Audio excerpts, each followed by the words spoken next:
Hello. Welcome, everybody.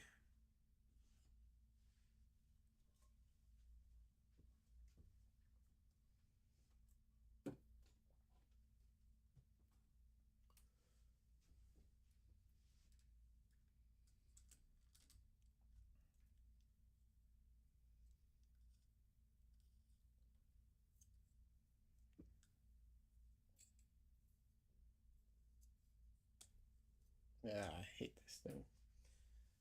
Anyways, all set up for the most part, exception of this. And then I'll get started working on this painting again.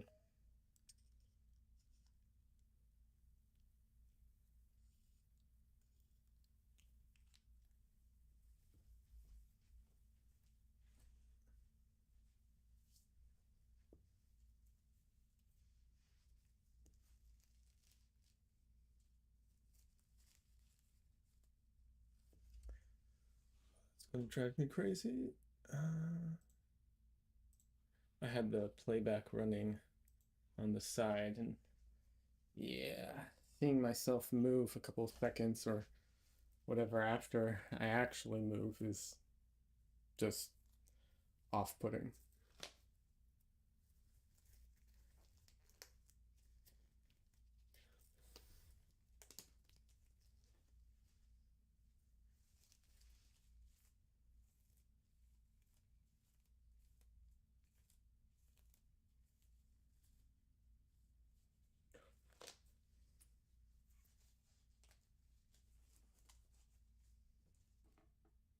All right.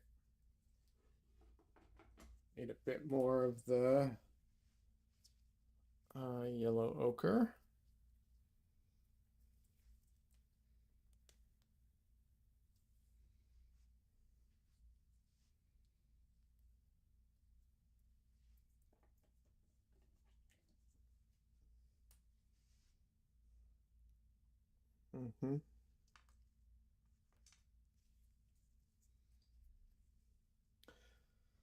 Let's see if any of this is still wet. I left everything out last night, totally just left it out.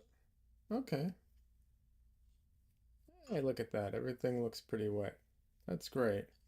I love working on wet into wet.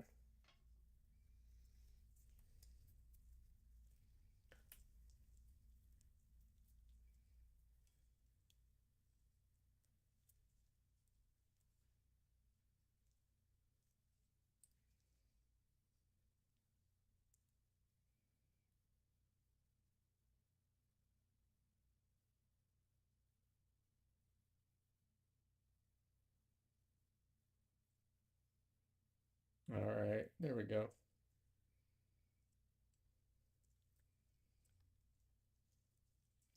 I try to set up this thing for time lapses. Um, I need to actually do something with those time lapses, although I don't. But I need to start. Anyways, let's get started on this.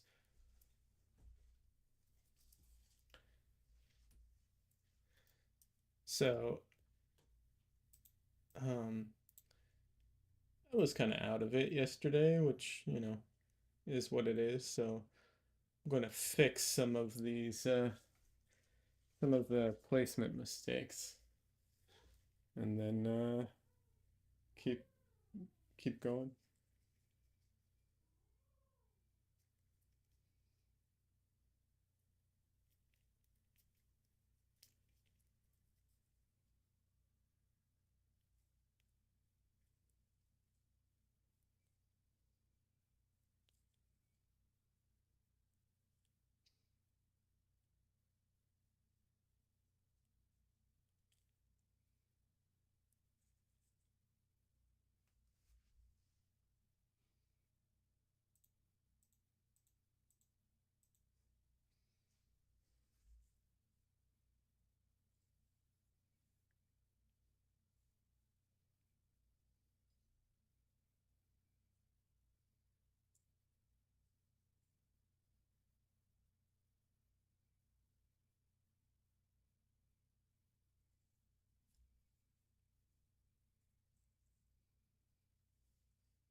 the main things that are off is this eye and like this side of his face.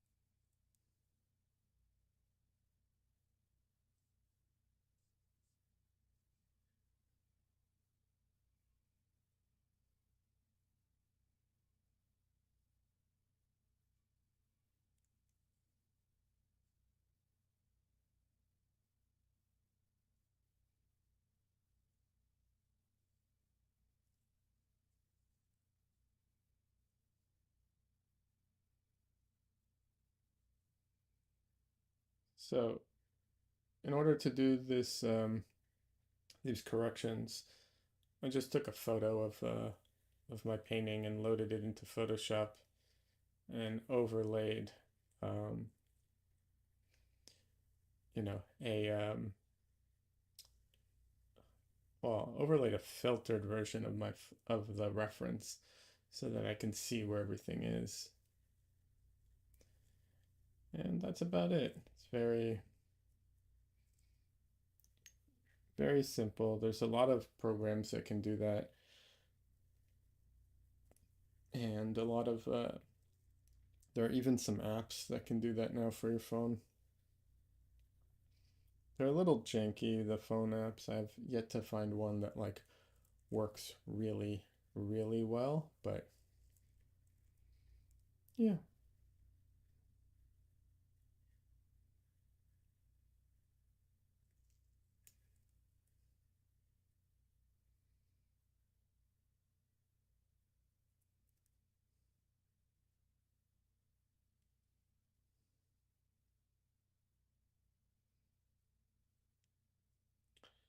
And like the title says, this is a Zorn palette experiment. I've never painted with the Zorn palette before, so I thought I'd give it a shot. Having said that, I don't, I mean, we'll see. I might feel differently towards the end. I'm not like falling in love with it immediately, we'll put it that way. But, gotta give it a shot. I definitely am missing the cooler um, tones. I wish I could paint with my. I wish I could use my blues to add, you know, coolness to it and everything, or even the lemon yellow, which is slightly cooler, would be useful.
Gotta get that jawline right.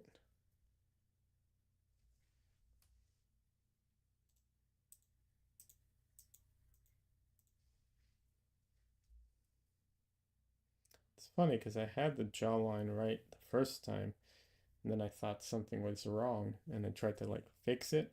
The thing that was wrong was the lips, which is something that happens to me a lot. Um, Something looks wrong, and the thing that I think it is isn't actually the problem. It's somewhere else influencing it.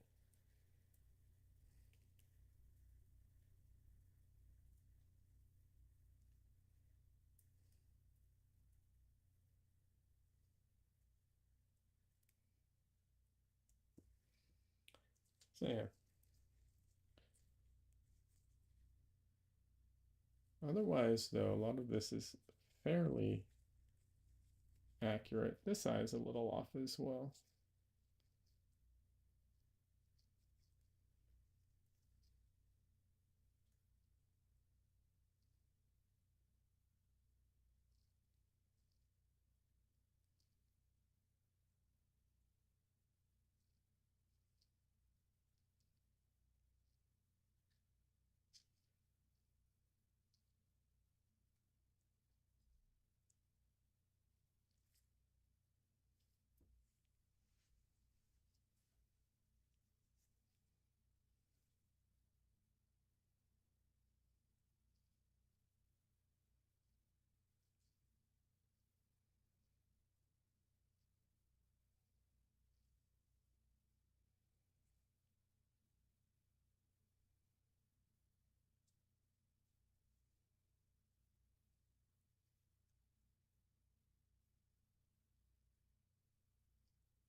Oh, nice. Someone did a like on it.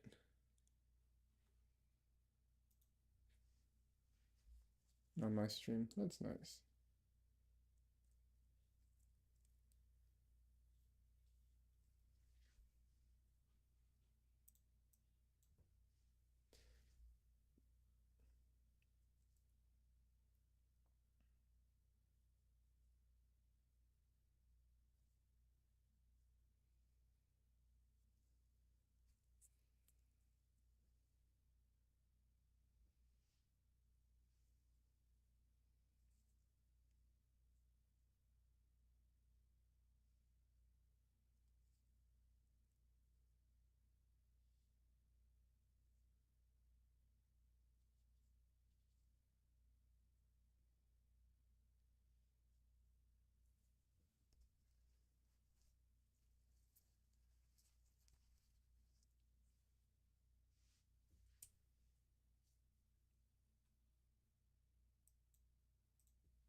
Alrighty.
Hey, Donley. Welcome. Good to see you.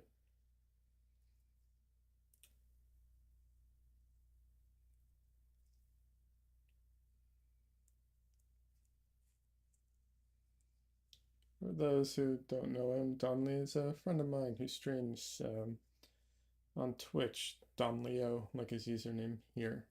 He does digital art. Uh, yeah, I'm painting Andrew Kadima from the Drawn Together podcast episode where he was a guest.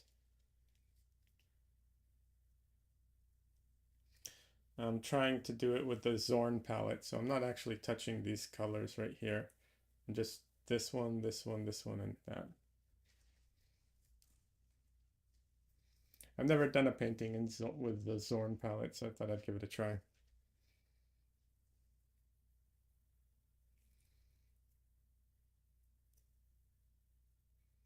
I wanted something kind of low stakes, easy. Just have a little bit of fun. I'll get back to the other painting slash portrait when I'm done with this. So that's just taking a little bit of a break. That's all. Yeah, trying out the Zorn palette. I'm not in love with it yet, but we'll see.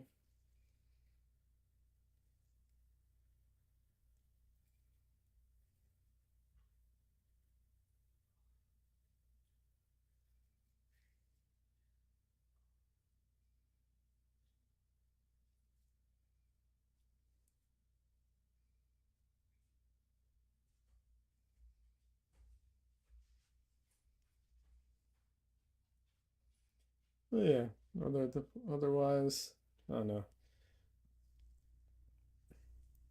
I don't have much you know, to report. Been kind of somber moods lately, just working on this. I would love it if Krita or Procreate would have a mode that lets you color mix as they would as paints in the real world. Yeah, neither one of those have that. Um, Even the ones that do, it's kind of hit and miss.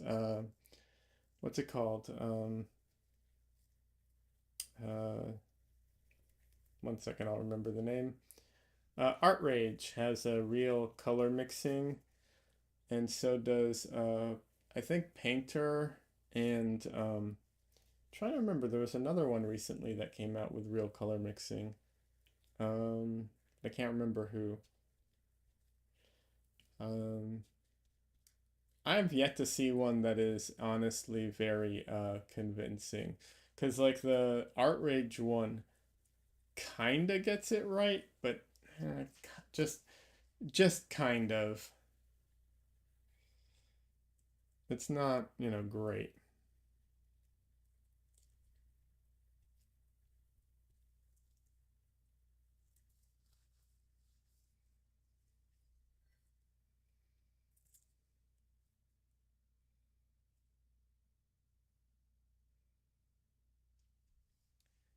CC Vinks, thank you very much. I appreciate that. Welcome to the channel. Um, Usually I paint with a different palette, but I'm giving the Zorn palette a shot today.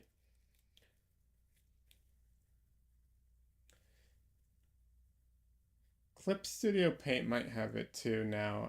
I think you're right, but I don't remember uh, that well.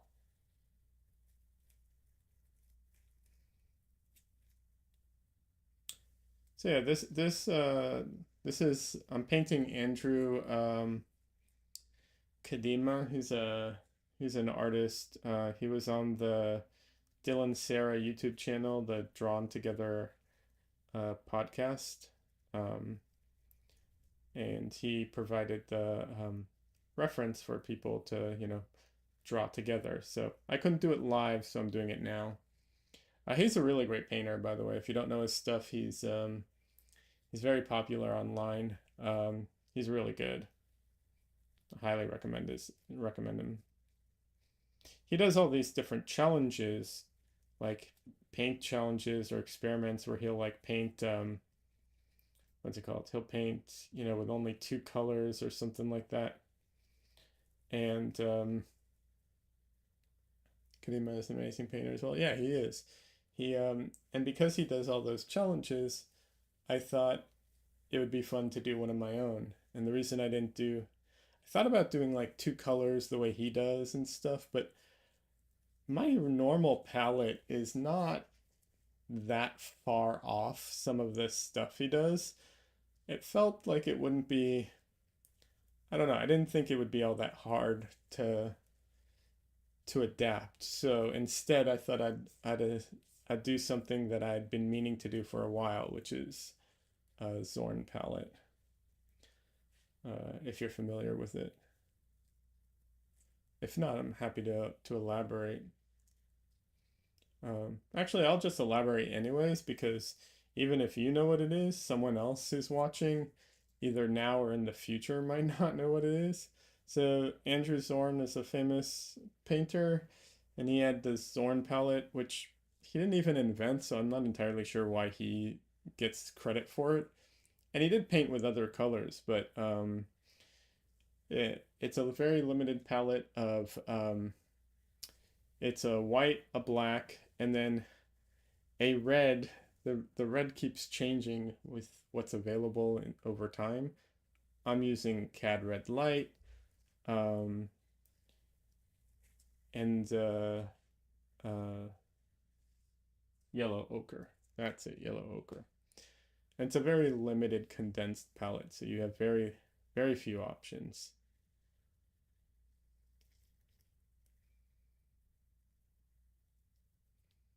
It's also very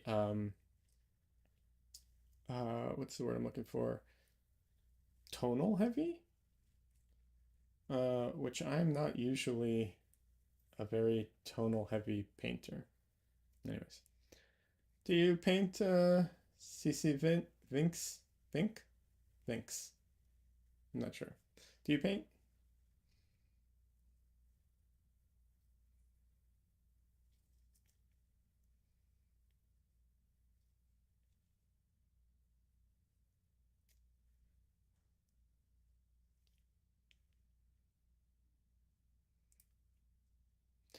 I do recommend that podcast with him, by the way, the Drawn Together. It was a lot of fun, and he seems like a really nice guy. So if you like Andrew Kadima's paintings, you might enjoy his the interview as well.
Donley says, I like limited palettes.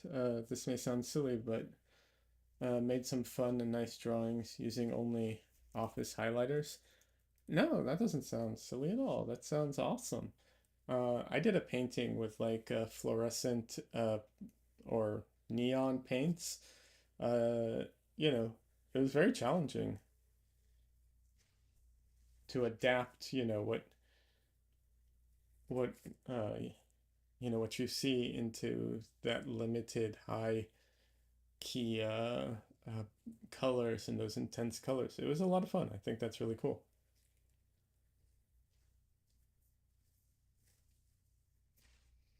Have Have you seen my painting of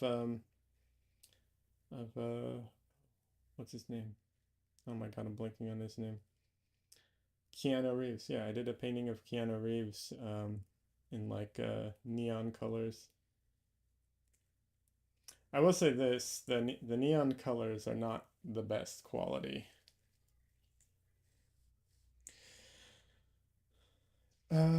CC Bank says I just started sketching in gouache. It's quite fun. Yeah, gouache is great. I used to paint in gouache a lot more. Are you using regular gouache or acrylic gouache? Do you know? I didn't know acrylic gouache was a thing for originally, so it's easy to not be aware that it exists.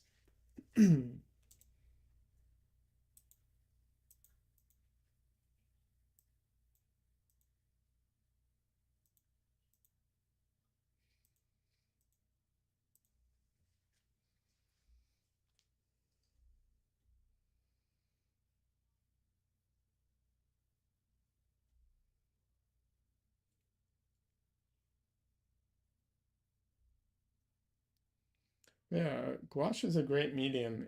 You know, no medium is perfect, so they all have their, advantages and shortcomings. Gouache is great. You're using both actually, just as studies for oil painting. Okay, very cool.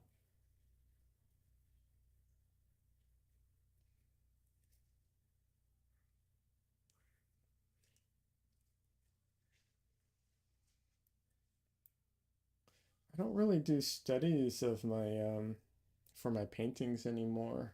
Um, Although, that often depends. If I was making something more conceptual, I probably would.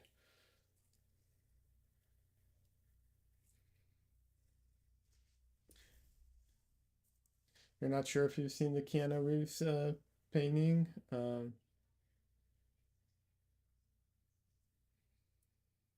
I don't know if I even posted it on my Instagram. I'll be honest. I've significantly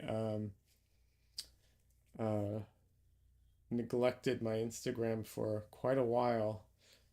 I do want to go back to it, but I'm going to have to wait for things to die down a little before I can tolerate going back to Instagram. Because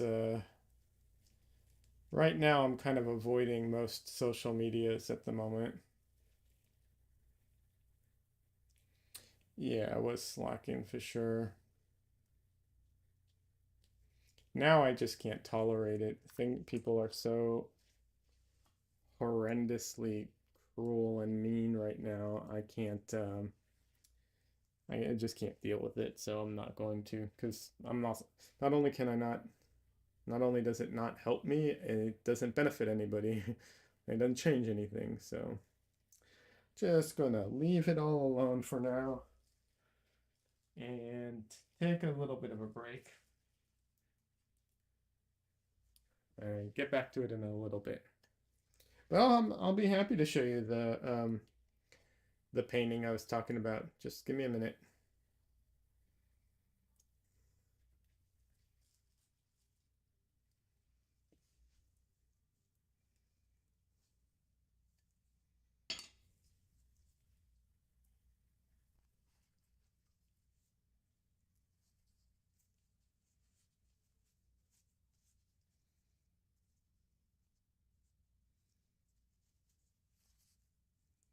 Let me show it for a second.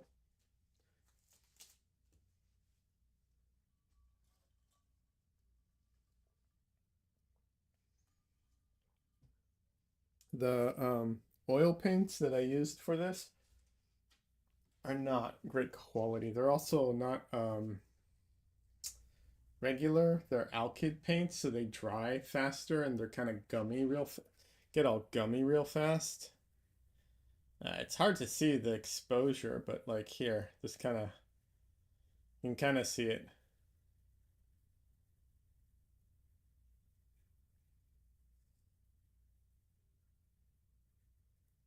They also don't mix. The colors, as soon as you start mixing them, look horrible. So,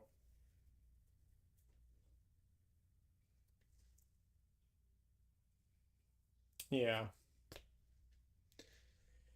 You're doing a Dragon Ball painting with realistic characters. It's so much harder than I initially thought, Vinx says. Yeah. Um, that's going to be a tough one. Um, that definitely challenging. Their proportions and their aesthetic is so um, unnatural. Yeah, to make it look, it's one of those things to make it look real looking is difficult. You might want to check out some cosplayers. There are some really cool cosplayers out there who have done um, they've cosplayed as either Dragon Ball Z characters or something similar with like the really crazy hair and stuff. That might help just envision it in a more realistic way.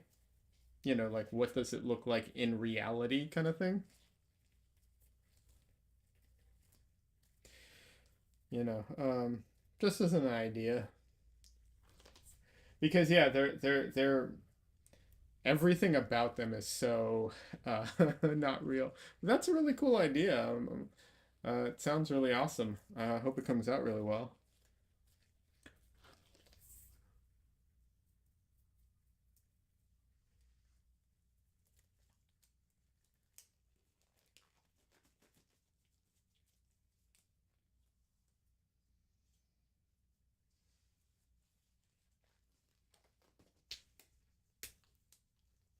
There's a really push you to learn a lot of different things in one painting. Yeah, that's great.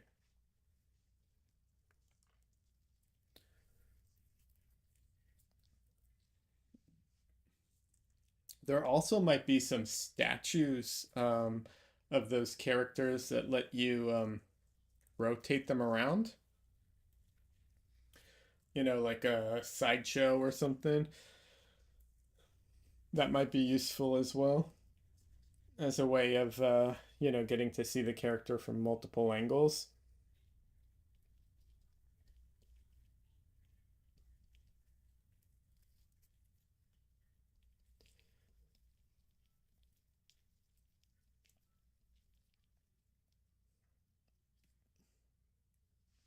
You imagine one of the more difficult things, conveying anime characters' face into more human counterpart. Oh, for sure. The question becomes which route you have. You have two options, right? Uh, Vink says Toyorama's original art is just so good. He's really a master at fun-looking characters. Yeah, Dragon Ball. Um, Definitely a lot of very fun characters. Um, but yeah, you basically have two options. Do you go? You can either try and render the anime looking character, like the anime features in um, like as 3D as real kind of thing, um, or do you take the basic features and uh, you know translate them into like a realistic looking person? Do you go, okay, so he has this kind of attitude. He has this character has a longer face, this character has a wider face. You know what I mean? Like just very much like a representational aspect of it. I think that's kind of your only. I honestly think those might be the only options. Um, At least those are the ones I can think of.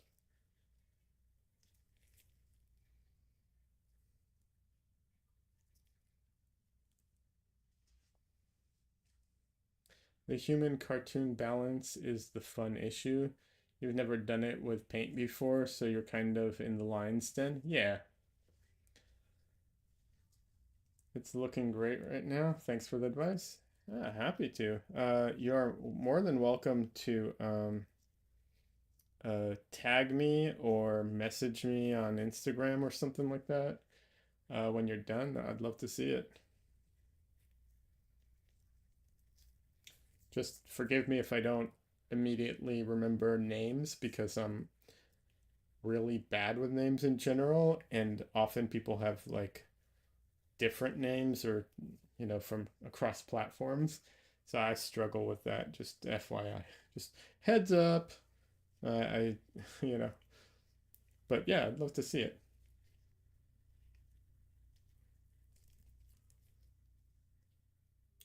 Keep going for my normal red. It's so funny. I don't touch it, but I get close.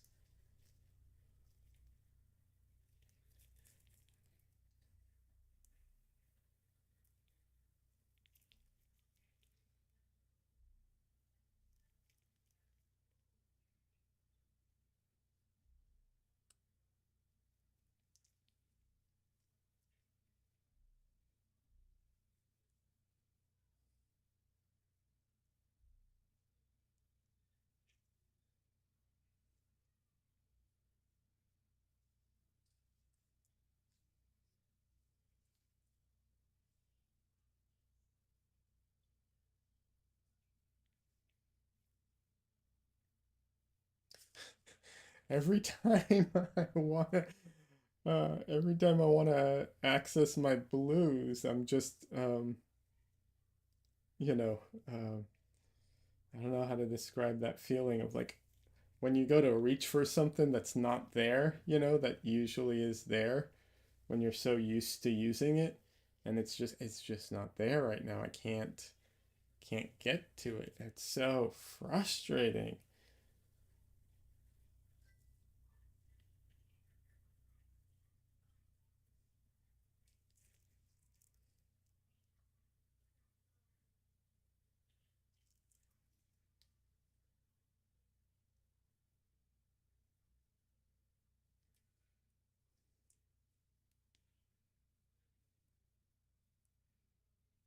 It's teaching me that I definitely have a tendency towards the cooler tones on things. Like apparently I have an affinity for the the cooler spectrum of colors because I don't like not having access to them at all. Like it's really frustrating me.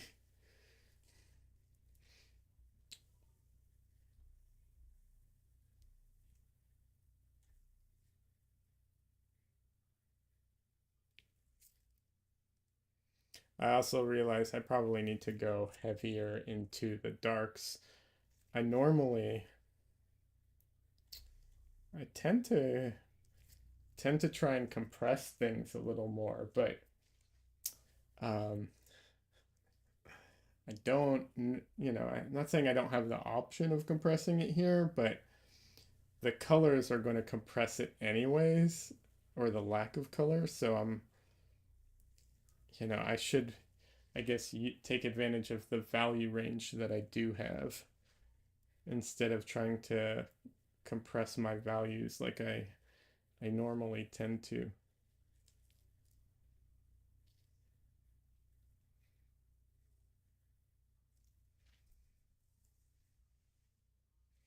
Hey, Saman, remind me, is it Saman or Sam? No, it's Saman, right? That that's the right one, right? Let me know if I'm wrong.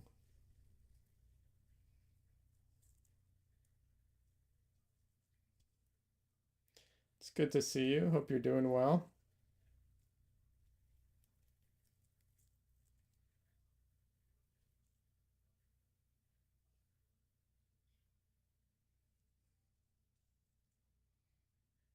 Both are right. All right. I appreciate the flexibility.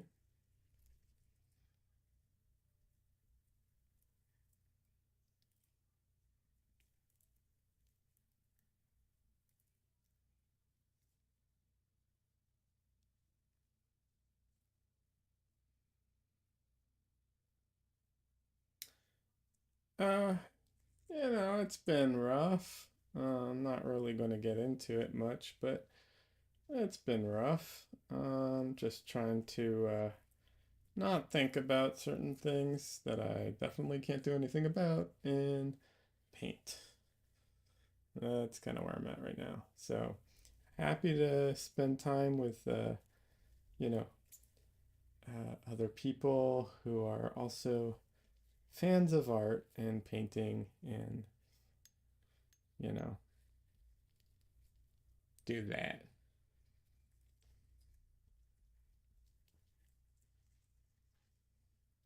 But I am okay.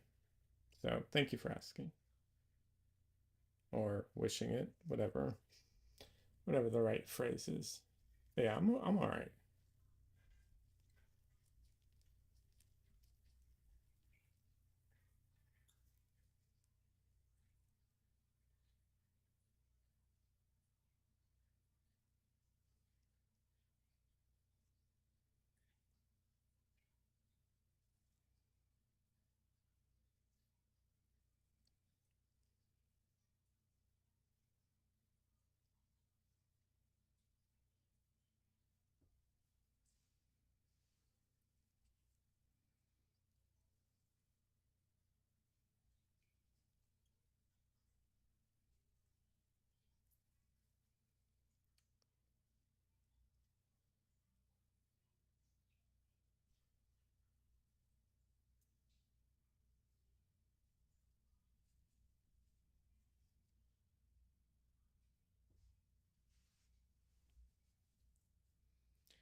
Yeah, I understand how you feel.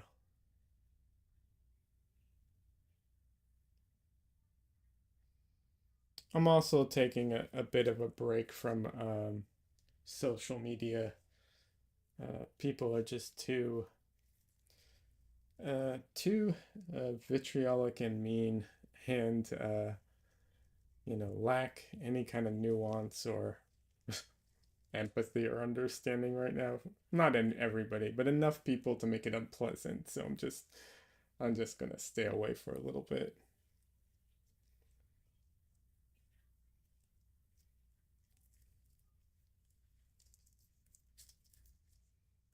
So yeah, just do that and focus on work and painting and all that stuff.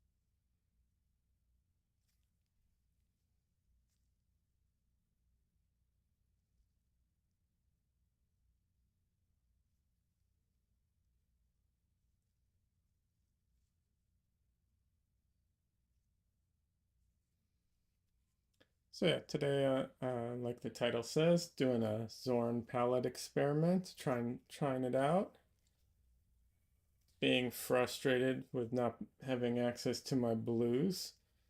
Um, you know,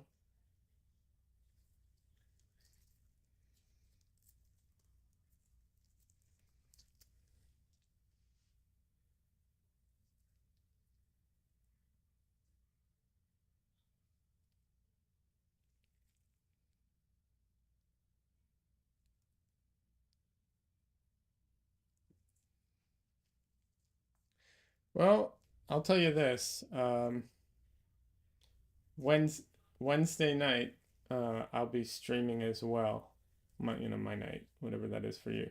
So you're more than welcome to come hang out and avoid every other live stream during the time. Yeah, no blues. The Zorn palette doesn't have any blue in it. Um, and it's really frustrating. That's kind of the point, but like it's kind of driving me nuts too. Also, no, you don't have to come though. I was just saying, like I'll be streaming, yeah.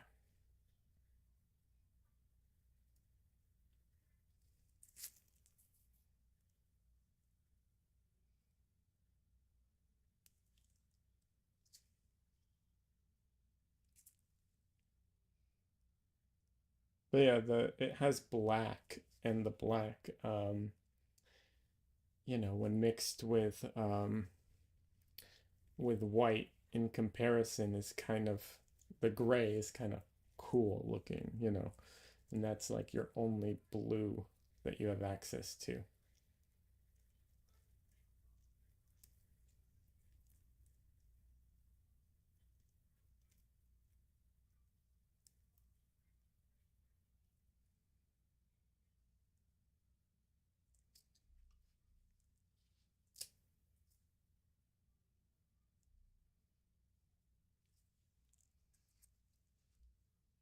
I know, almost at 100 followers. It's exciting. Literally one away from 100.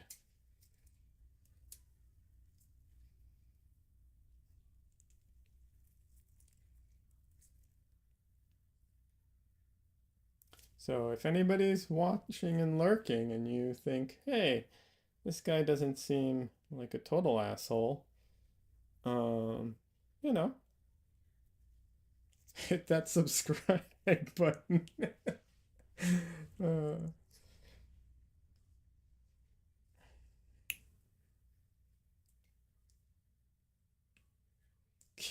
Try and keep the expectations low. That way, like, there's only room for improvement.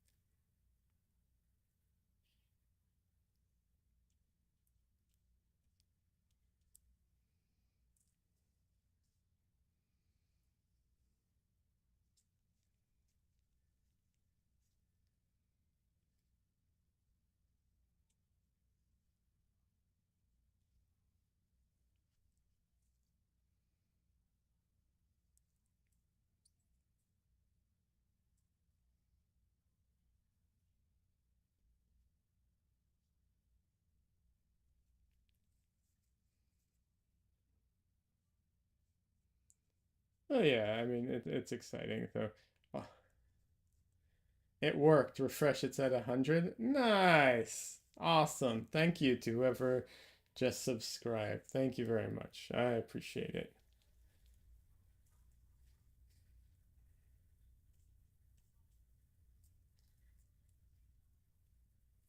That's exciting.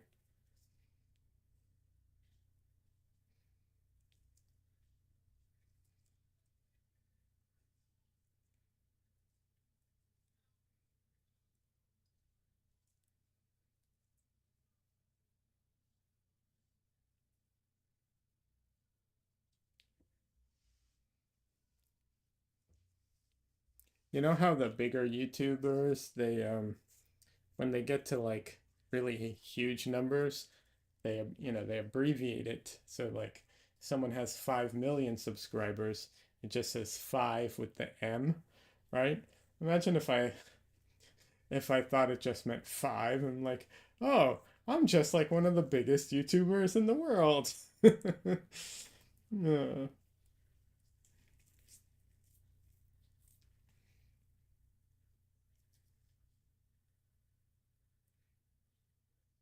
Clearly it's like, you know Mr. Beast, um the kid that unboxes toys, and me, clearly. Uh,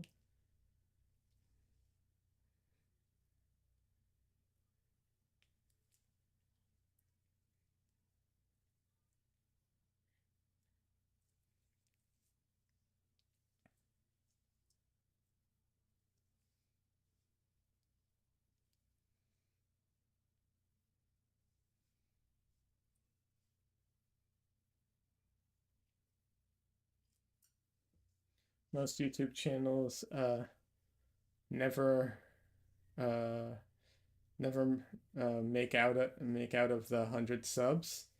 Is that true? That's interesting. I didn't know that.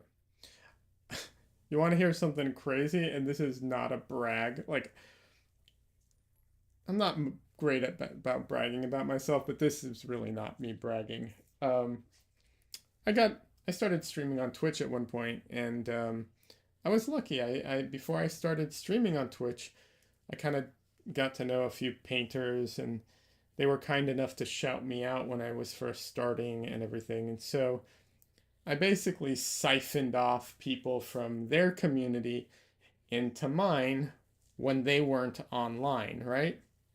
So, um, because no one, of course, no one would come watch me if they were online, but when they weren't online, they would.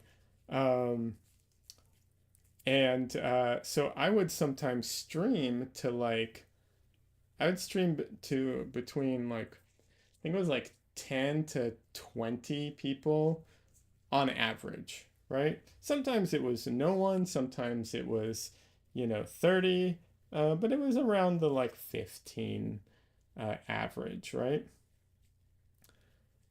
Which, is really cool. I appreciate all the people who stopped by and all of that. But apparently, that put me at the time in some like super high bracket of, uh, like from all the streamers that stream, I was in the like top, you know, um, I forget the number, but it was like not top 10%, but it was like, it was high.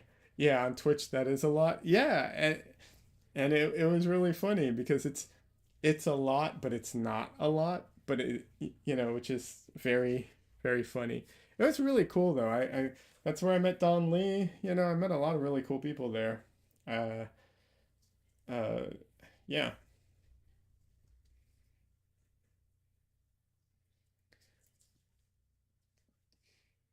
Twitch art scene is not the best, but the YouTube live stream scene is not the best. So it is a challenging situation. I've been thinking about, you know, I have been thinking about going back to Twitch maybe for live streams and then moving everything onto YouTube, but I don't know. Like, how can I put this? There's a lot of really cool people on Twitch, um, but I don't feel like I feel like there's a lot of people who would be interested at some point in my art who would not be willing to go onto Twitch to watch me live stream, but they would on YouTube. I don't know if that makes sense or not, but it's just, you know, a crowd of people who are like maybe not as like chronically online and, they don't already have a Twitch account, but they do have a YouTube account, that type of thing. So, I don't know.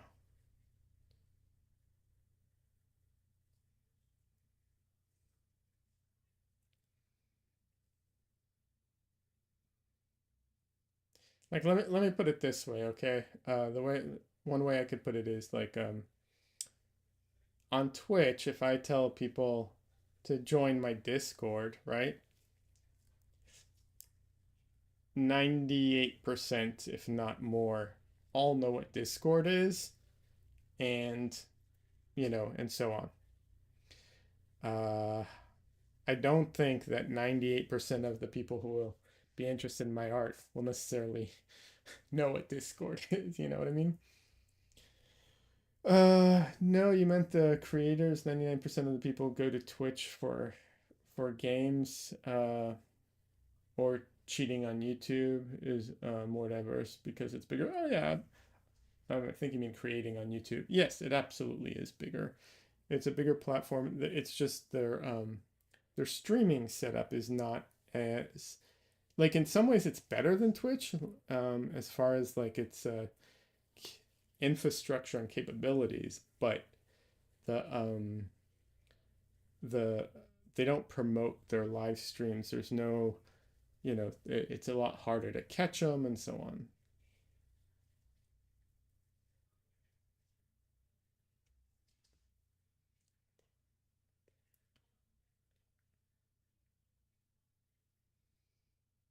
I'll tell you what, I will say this. When you meant chatting streams, ah, yes, chatting streams for sure.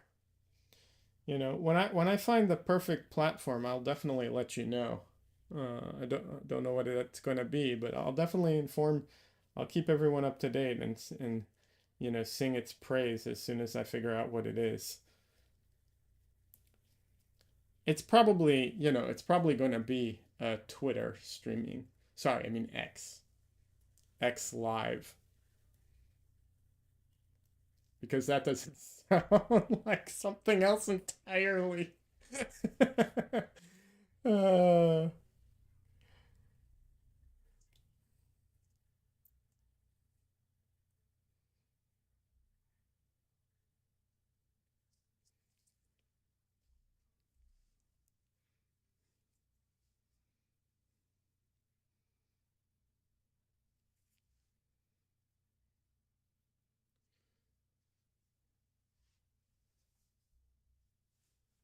True, and you need to download the Twitch app to make an account on my smartphone.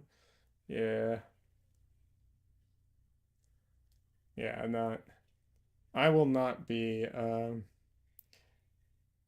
I will not be streaming on X. As soon as I can, I will.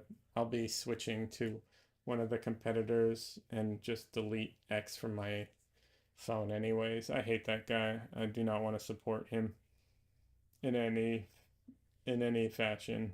So it's just right before he bought Twitter, I got back into Twitter and made a lot of really good friends and reconnected with people on Twitter. So now the thought of like leaving all that is depressing. So I haven't yet,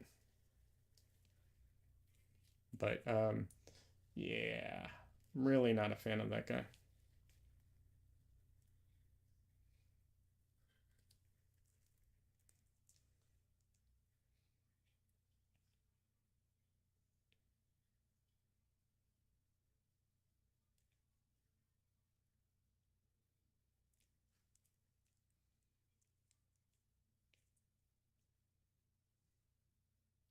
You have a blue sky, I think. I have an invite code if you want. Absolutely, I would love that if you don't mind. If you don't have anyone to give it to, I will absolutely take a blue sky invite code.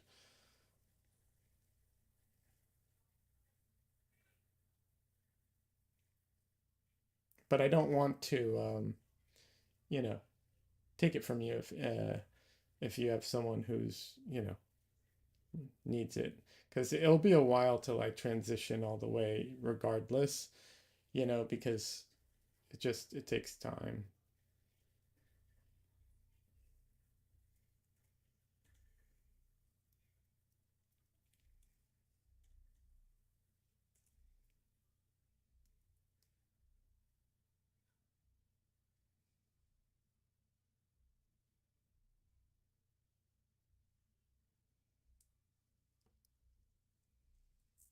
You'll send it to me on Twitter after the stream. Awesome. Sounds good.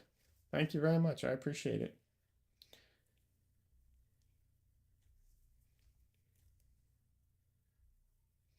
Yeah, I signed up for Threads, but I'm really not a fan of Facebook anyways, but uh and Instagram is debatable, Meta basically. But Threads there's just a lot of problems with it.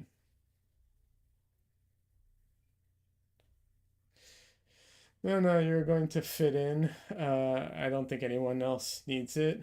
Awesome. Thank you very much. I appreciate it. But yeah,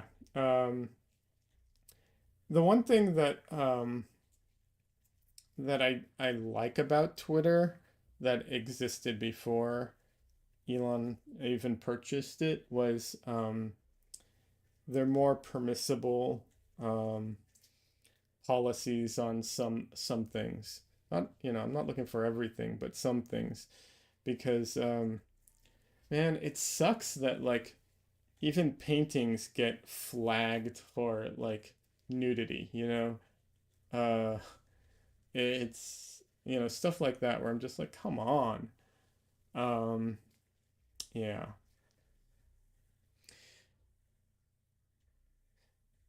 You're still not sure how much different Threads is. Threads is not great. The problem with Threads too is that it it's very commercialized. It promotes a lot of the like big name people, and it also suffers from a lot of that same issues where like it has the same kind of rules that Instagram has, which can be very restrictive. Uh, and so on. Blue Sky is not big, but it's growing a lot in daily, and it's short scroll. Uh, I'm down for that. LOL. Yeah, I get that. Yeah, it's not perfect for artists. The Instagram or Threads and all that. Also, there's another big problem with I don't know with Threads, but with Instagram, there's a huge problem, which is it's it's designed to keep you in Instagram, right?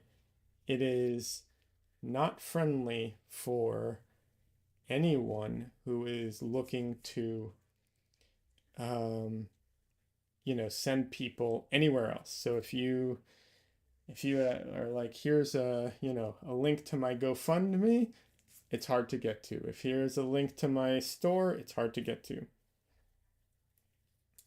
Everything is you can't link in the actual thing. You have to link in your bio, and it's not great.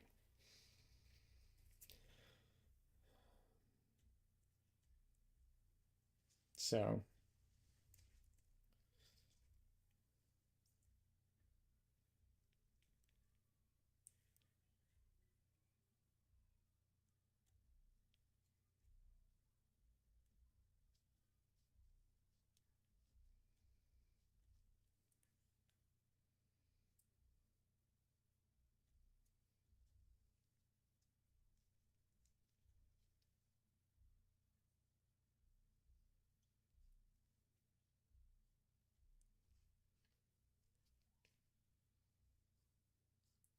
there's going to be an even bigger problem if Elon starts charging a monthly service fee for Twixer. I like that name. That's funny. Twixer. Yeah. You know, here's the thing, right? I would be down for paying a monthly charge for a service like Twitter or Instagram. Theoretically, right? I'd be okay with that. And I say that theoretically because it comes with a bunch of caveats, right? Like if I'm paying for it, then no more selling my data, no more collecting my data, no training AI on my stuff, which I'm against anyways. Um, you know, um, a ton of other things, right? No ads, um, and so on and so forth. Like if I'm going to be paying for it, then, you know, I want my money's worth kind of thing. And they're not going to do that.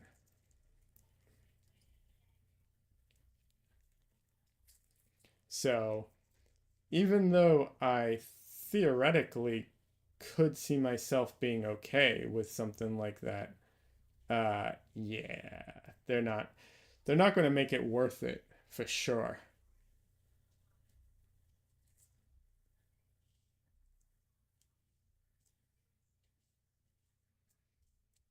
And if they made it a paid service, I would still want people who can't afford it to have a way of accessing it, um, in some way. They just, so once again, we're back to the same old kind of thing. So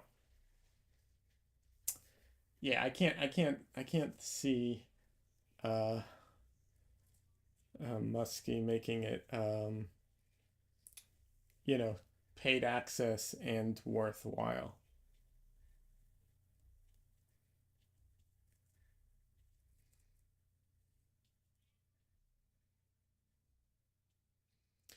But I hope, I honestly hope I honestly hope he drives it into the ground faster, because the faster he drives it into the ground, the faster we can all leave and go somewhere else. They'd give me an amazing looking check mark if you do the monthly thing, right? Yeah, no.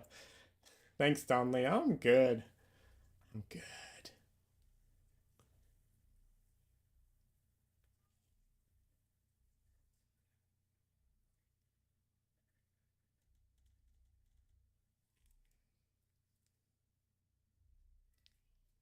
But yeah, I really want him to. I want it to like fold, in a month or something like that. Like I would love that, because then we'll just all move on, and then, not drag it out and so on.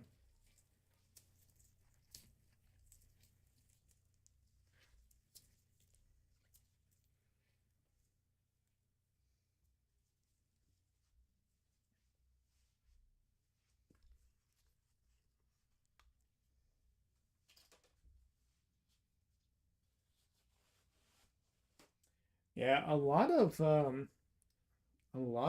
services have really become trash lately. I don't know. It's tough. It's been very frustrating, especially in the art field with all the AI stuff. I'm definitely getting tired of that. Very, very tired of that.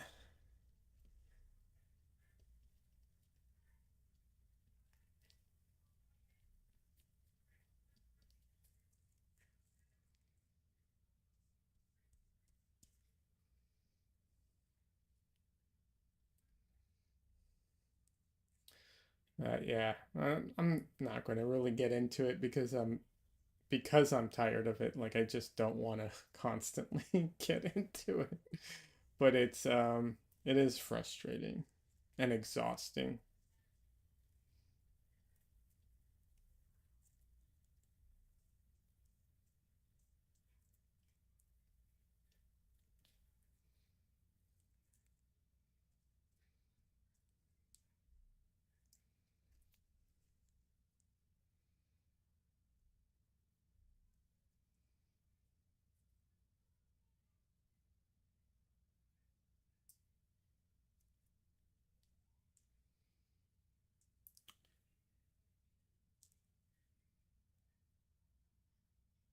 I I'm not, like I said, I'm not going to get into the I don't feel like getting into an argument or a discussion about uh one second. Dunley says, all this talking just gave me an idea. Not sure if anything will happen with it, so I'm not saying just yet, but this could be good. LOL. Awesome. I hope it is.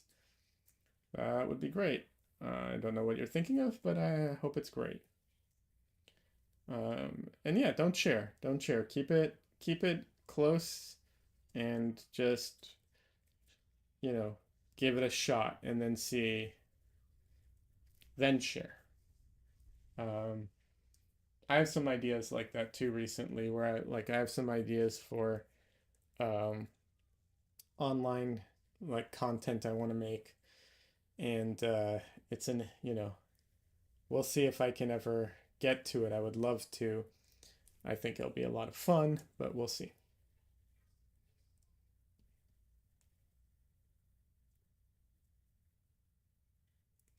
Um, but yeah, something interesting came up, and like I said, I'm going to stay away from the subject overall, because I don't want to deal with that right now. But I feel like people, um I feel like there's a lot of people who um don't know what it is to feel like they don't know what the feeling of being satisfied or the satisfaction you get from like doing something, right? Um, and I get it. Like, I don't get satisfaction out of doing everything, right? Like, there are things that I do that I just do and it's a chore and I do it and that's it, right? Like, I get that. Like, not everything's satisfying. But it seems like they have no concept of it at all, which I just find so baffling.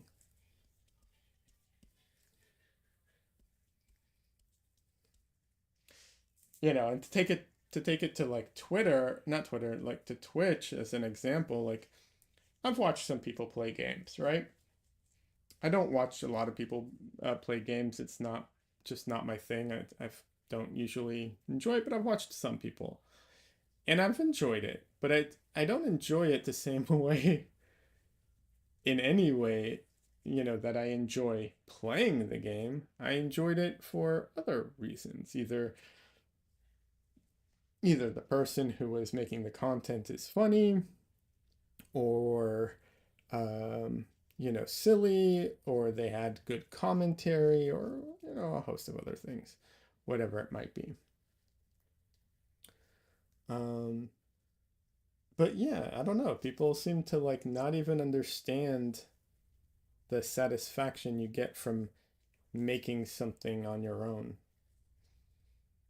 I don't know. I don't understand. I thought that was a more universally known and accepted kind of concept, but I seems to not be the case.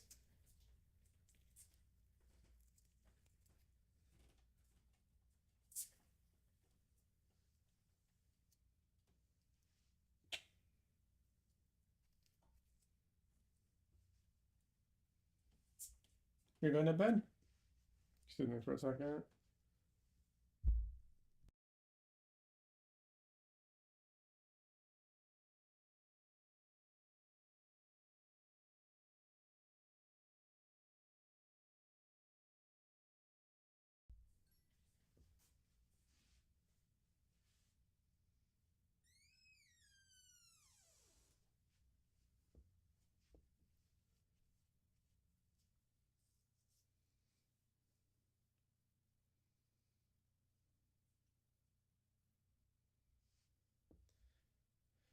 That's an interesting point about accomplishments. Yeah, I don't know. I found it really really surprising. I don't know what to make of it entirely. Um, and like I said, I do get it. Like if I could give an example, like I mowed the lawn, right? Um, I don't exactly feel accomplished for mowing the lawn. When I do mow the lawn, I mostly just feel like tired and itchy and sweaty. It's kind of my experience of lawn mowing. Clearly, I'm not a gardener. Um, but you know, but when I when I had to fix the like some of the plumbing in our house, there was something that was clogged and I had to fix it. I don't know how to do any of this stuff, so I looked it up on YouTube and figured it out and did it. I felt good about doing it. I mean, it's not the biggest accomplishment in the world by any stretch of the imagination, but it still felt good. It's still like, oh, I did something. I was able to overcome the issue. It felt good. That's great. I know that's a minor thing, but yeah. I also felt good beating Elden Ring and all the bosses and everything like that. That also felt good. Especially when it's a hard one and you're struggling and you finally beat them. It's very satisfying.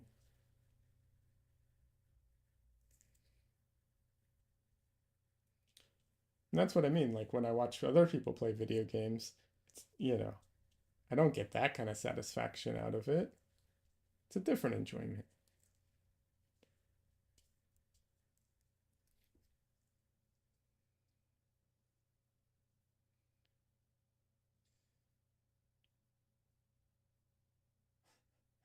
Oh, my dog, the odd Lord of the Mowing. Yeah, definitely not Lord of the Mowing. Absolutely not. Someone says, true, same. I'm tired of AI. Yeah, I'm tired of it. I'm not, like I said, I'm not going to be talking about it. I was talking about the concept of like people just seem to not even have the concept of like the satisfaction of doing something and accomplishing something on their own. That was something that came up that I thought was, you know, interesting or bewildering maybe, because like I couldn't understand it, you know.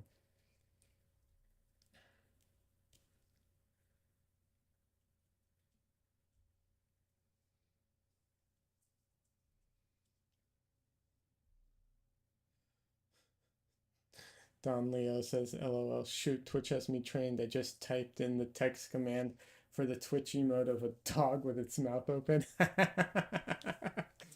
I can never remember the commands for them. I go searching for them. That's funny though. Oh, definitely. Most people don't know how people feel when they make something. You know, I'm honestly surprised by that. That like that's one of those things that blows my mind. I've huh. Okay, so I've come across things like this before, and I'm gonna keep it to things that aren't you know, politically charged or emotionally charged because, you know, I want to keep this light and fun. So I met someone at one point. Doesn't matter who this person is. She's an older lady from, if I'm not mistaken, Mississippi.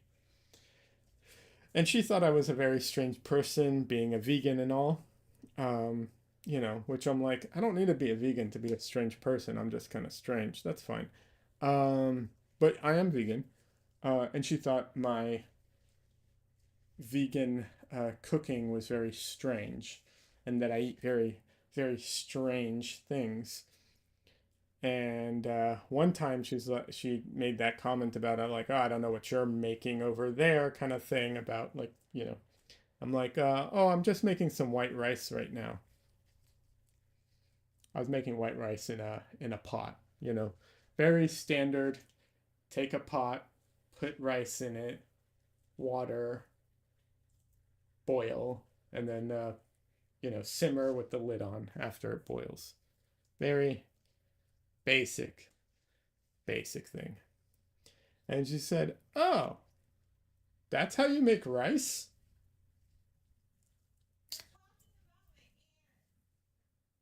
And I stepped back and I was like, huh? She's like, I didn't know that's how you make rice. And I'm like, you've never made rice before? She says, no, I don't think I've ever eaten rice before either. I was like, wait a second, wait a second. What? This is one of like the most basic foods on the planet. Like everybody's eating rice. Like I don't understand. And to this day, to this day, my mind just kind of short circuits every time I think about that because I can't understand it. Uh, like seriously, every time I think about it, I'm just like I don't understand it. You know, I mean, everyone's eating rice.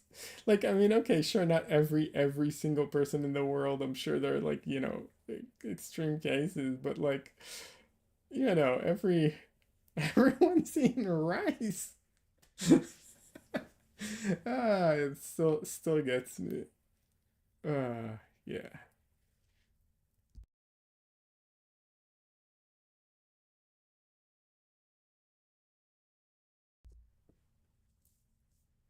Yeah, I am vegan. This is true.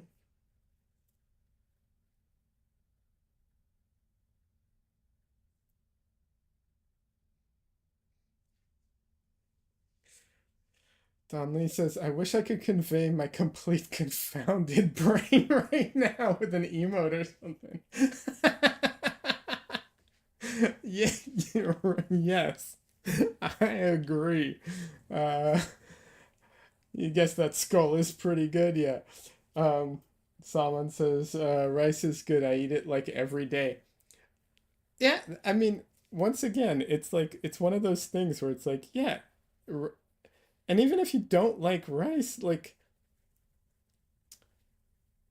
who who hasn't tried rice? Like it just I like I said, my brain just can't get that one, you know. I don't know. It breaks my brain every single time I think about it.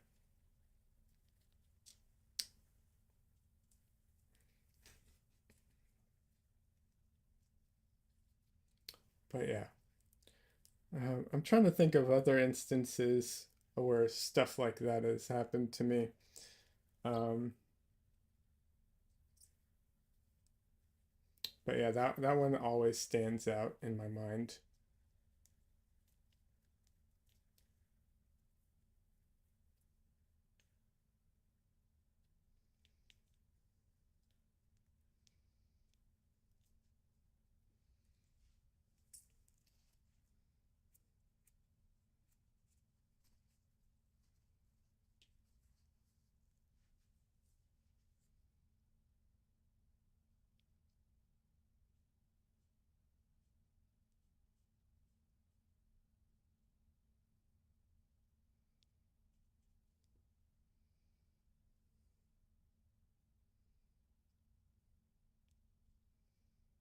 There is one amazing feature in Twitch that I might I would possibly switch back to streaming on Twitch just for that feature if I had um enough viewers to make it, to make it worthwhile.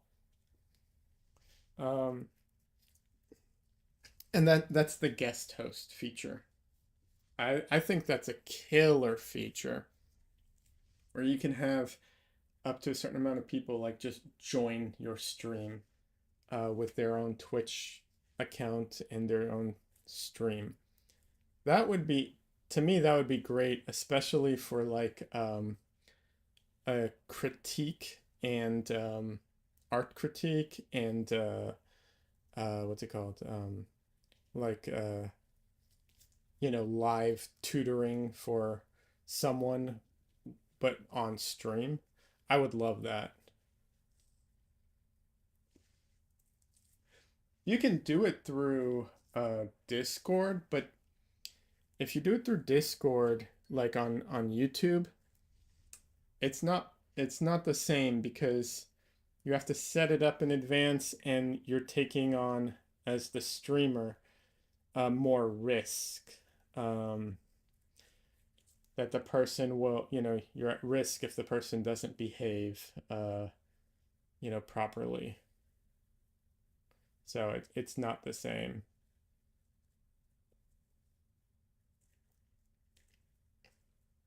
But I would love to do like online, you know, like uh, critique and review and stuff like that.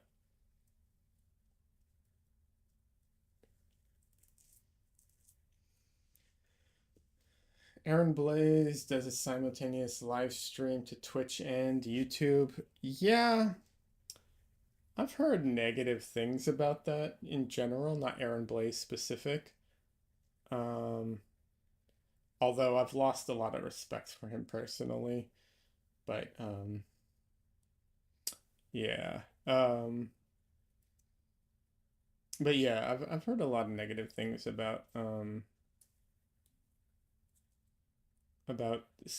doing it simulcasting to both. I don't know. That might be an option.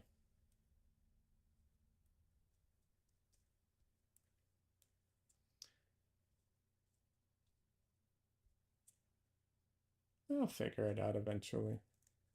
Or I won't, whatever. I'm good at just doing the same old, and not making any progress. I'm not saying I'm good with that. I'm just saying I'm good at it. Not the same thing. Um, yeah.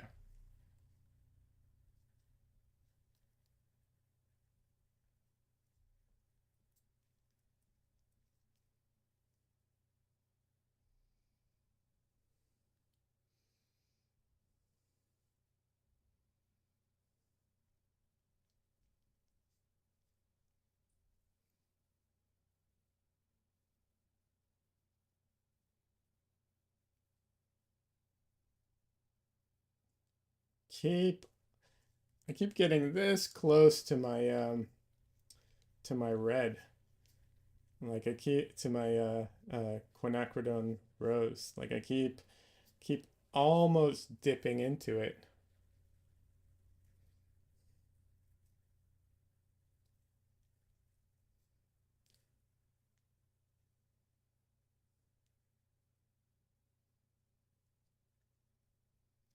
I haven't touched it yet, but I do get very, very close.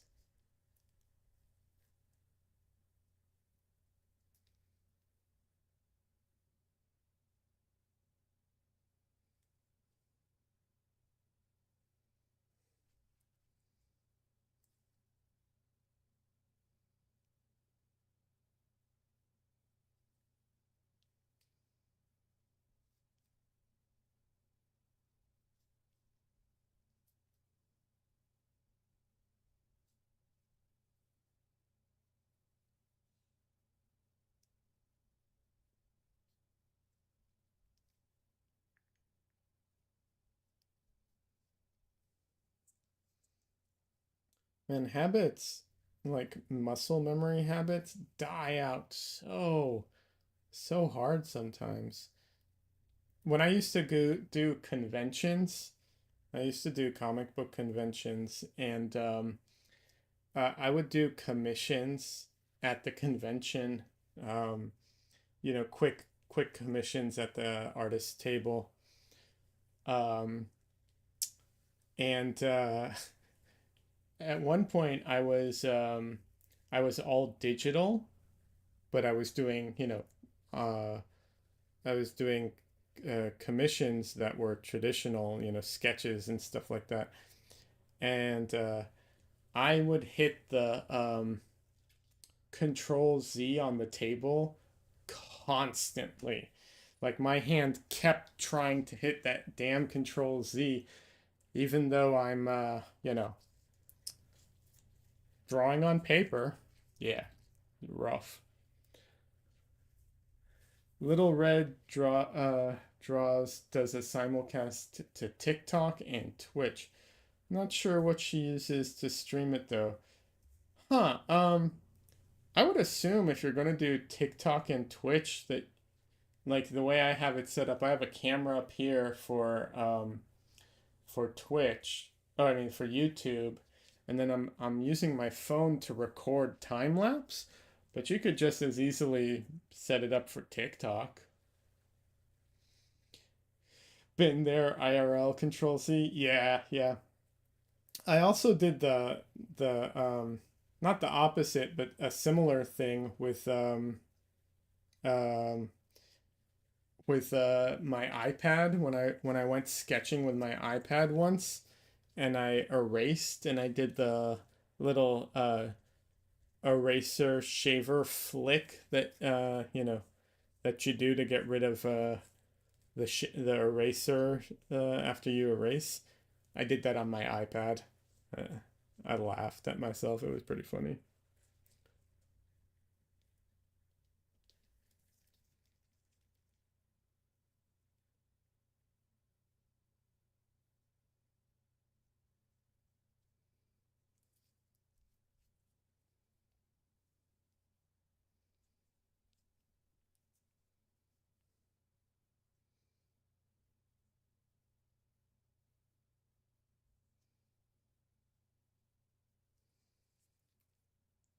I'm trying to remember. I think I've even done the IRL, pinch to zoom type of thing. They're just like, uh, oh, right, that doesn't work.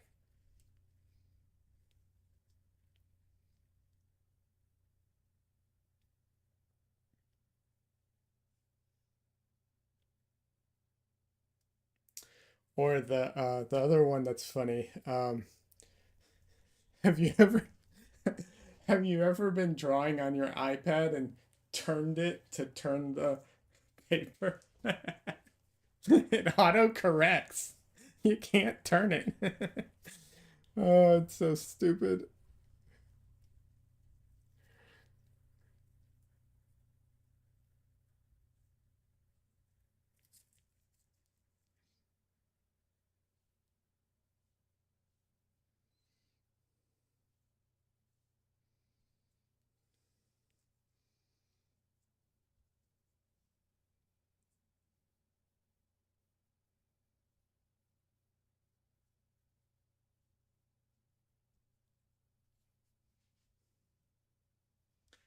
Uh, Thon says his painting is looking nice. Thank you so much. I appreciate that.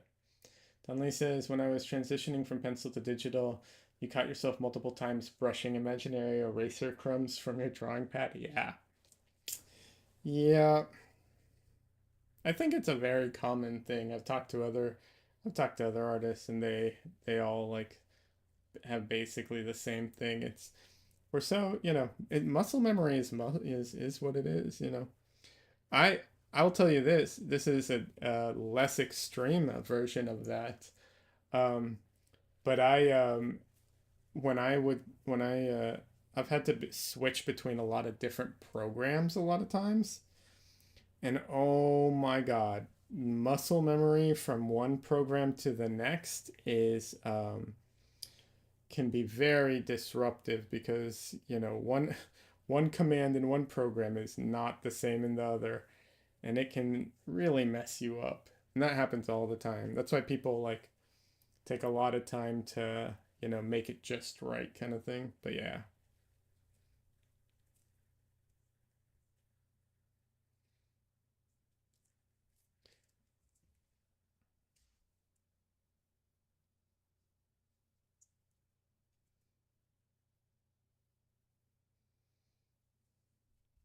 All right, I really gotta address some of his face before I continue anywhere else.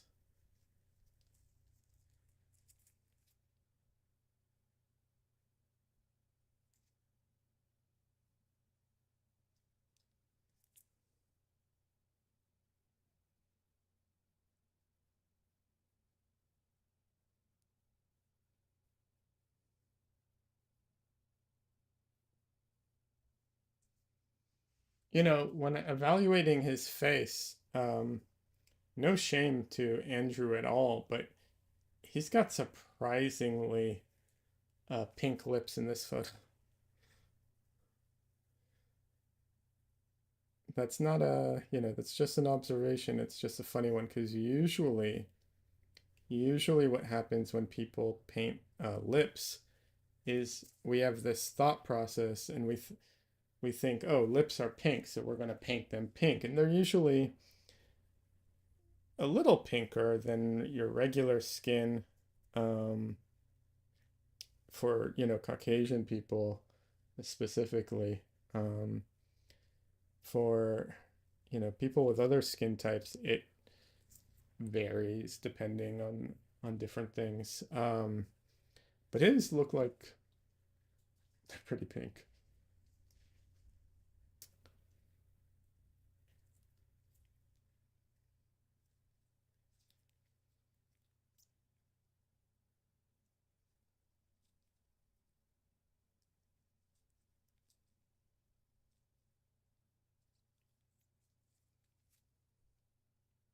But yeah, we often think of things in representational manners.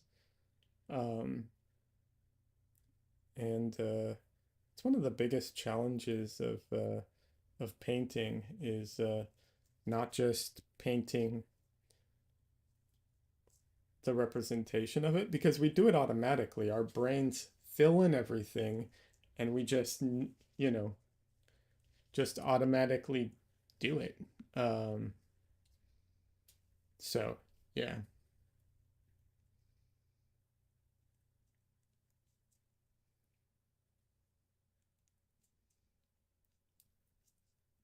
our brains are astonishingly good at that. It's not in the same field, but have you ever seen those TikToks or Instagram or whatever, where they play a song that has some lyrics that are not the clearest, right? And they play a little section of the song and they put words up with it of like what they're singing, and you hear it, and then they put it something else and then something else and then something else, and they repeat it each time. And I swear it sounds each time like they're singing something different because our brains are just so good at doing that.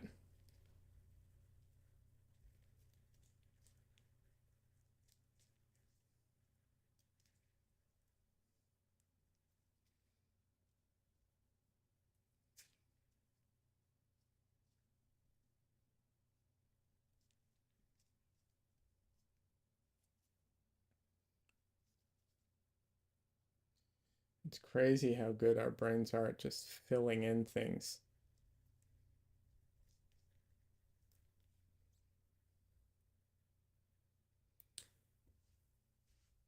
I mean, this is another thing, but I'm assuming, well, I don't know.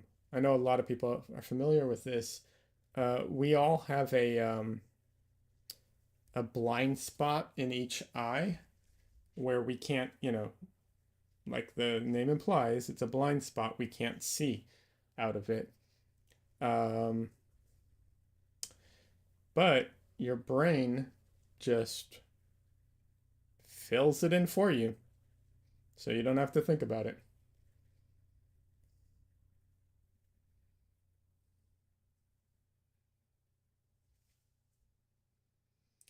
This sounds like that Ben 10 thing, the brain storms. I don't know what that word is versus green needle video. I don't know that one, but it is very similar to the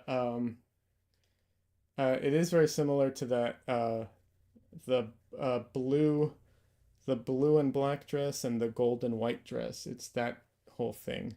The way people just saw something that wasn't there because it interpreted it properly or improperly or whatever.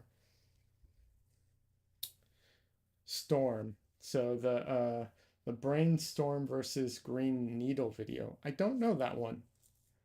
That's not one I'm familiar with. I'll have to look that up. Um,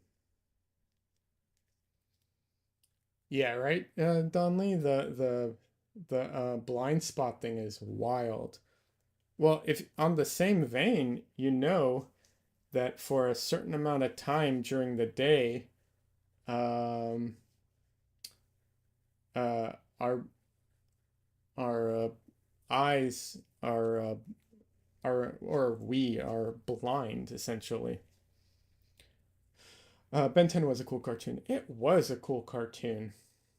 I agree. I liked it. The brain ignores our noses. Yeah, it does. It does. That's true. Well, that one feels a little easier to like recognize, right? Because I feel like we've all at some point paid attention to our noses.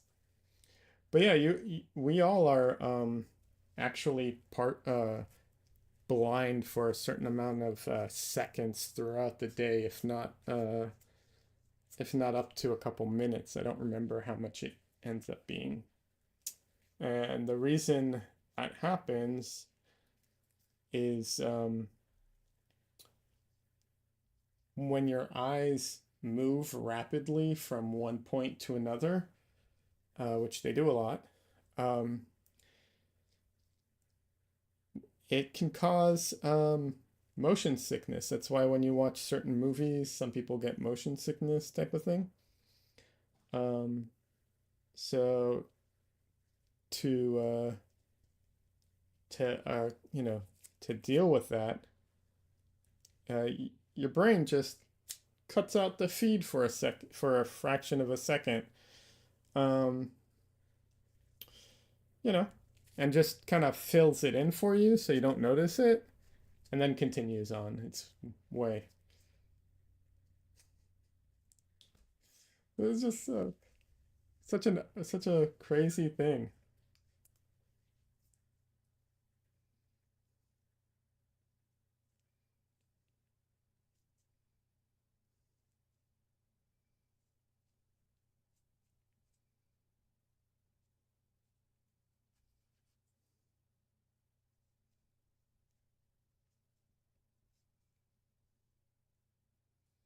Yeah, Ben 10 was a fun cartoon. I liked it. I didn't watch the later versions of Ben 10 like after it's I not for any particular reason, I just didn't, so I can't comment on those ones.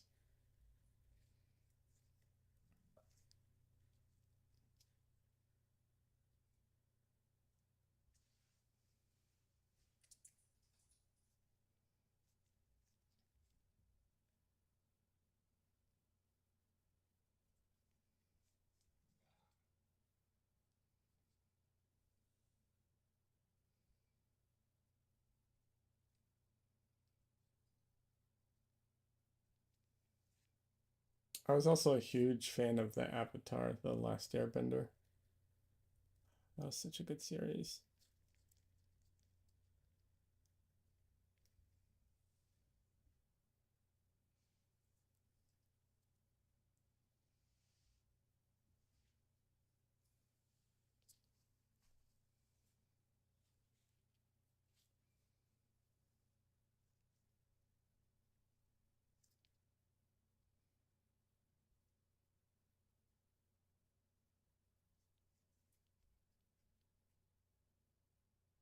Last Airbender was so good. I agree. That was really loved that one.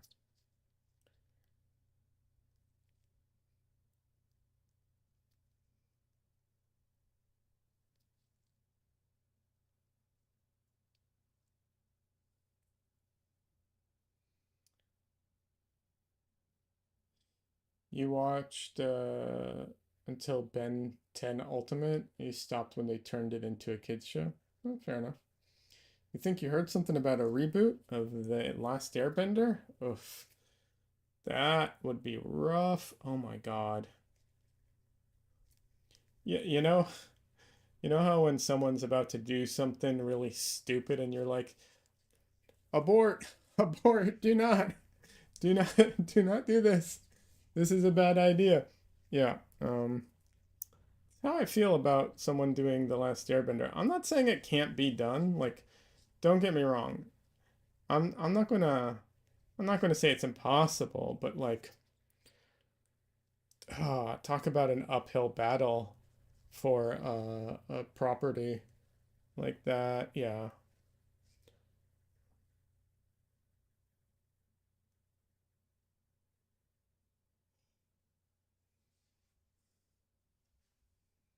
The Last Airbender was epic. The world, the history, the culture, it was fun and lovingly made. Yeah.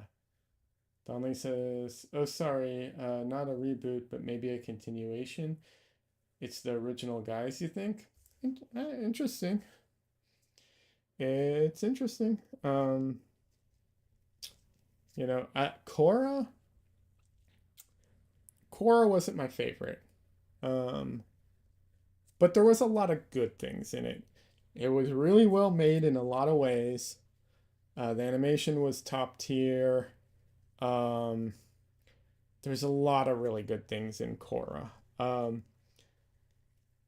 some of the stuff not my favorite, but yeah. Some of the world building was really cool. Some of it I was not a fan of. I didn't like the spirit thing that they did. That ruined it. That really ruined it for me.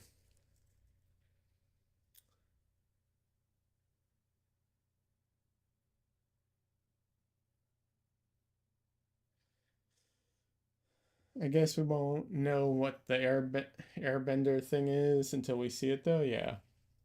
Yeah, Corinth was as good, but still good. Yeah, and I'll take. Actually, I will say this: in some areas, Korra was better, um, because you could tell they had more budget and more time to do certain things.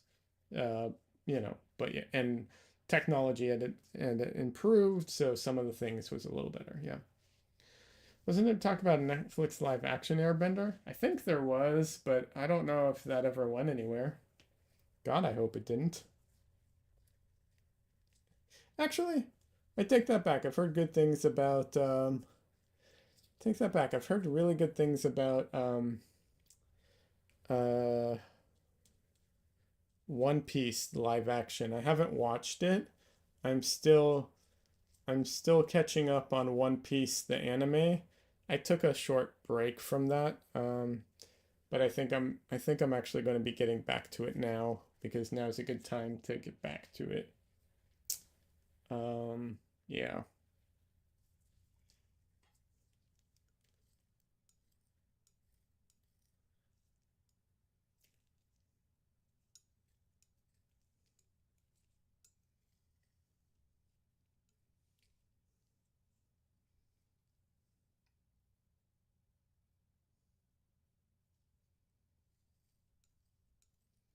So, it depends how it's made. Um, Live action Airbender. I'll say this: the one thing about the live action Airbender,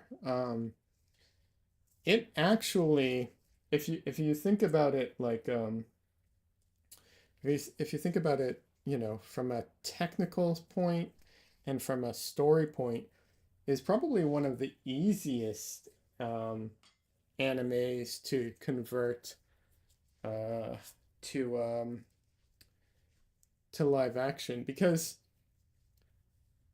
all the airbending and fire and all that stuff can be done with digital effects and what's it called, like it's believable. They don't do anything physically that's like so unbelievable that wouldn't work with those effects added in. you know what made Core bad for me was the fact that they made a multicultural city and most of the things happen in the city. You wanted it to be like the original where they travel and go on adventures. That's fair. It's definitely a different taste, for sure. It almost have to be better than the Hollywood live action.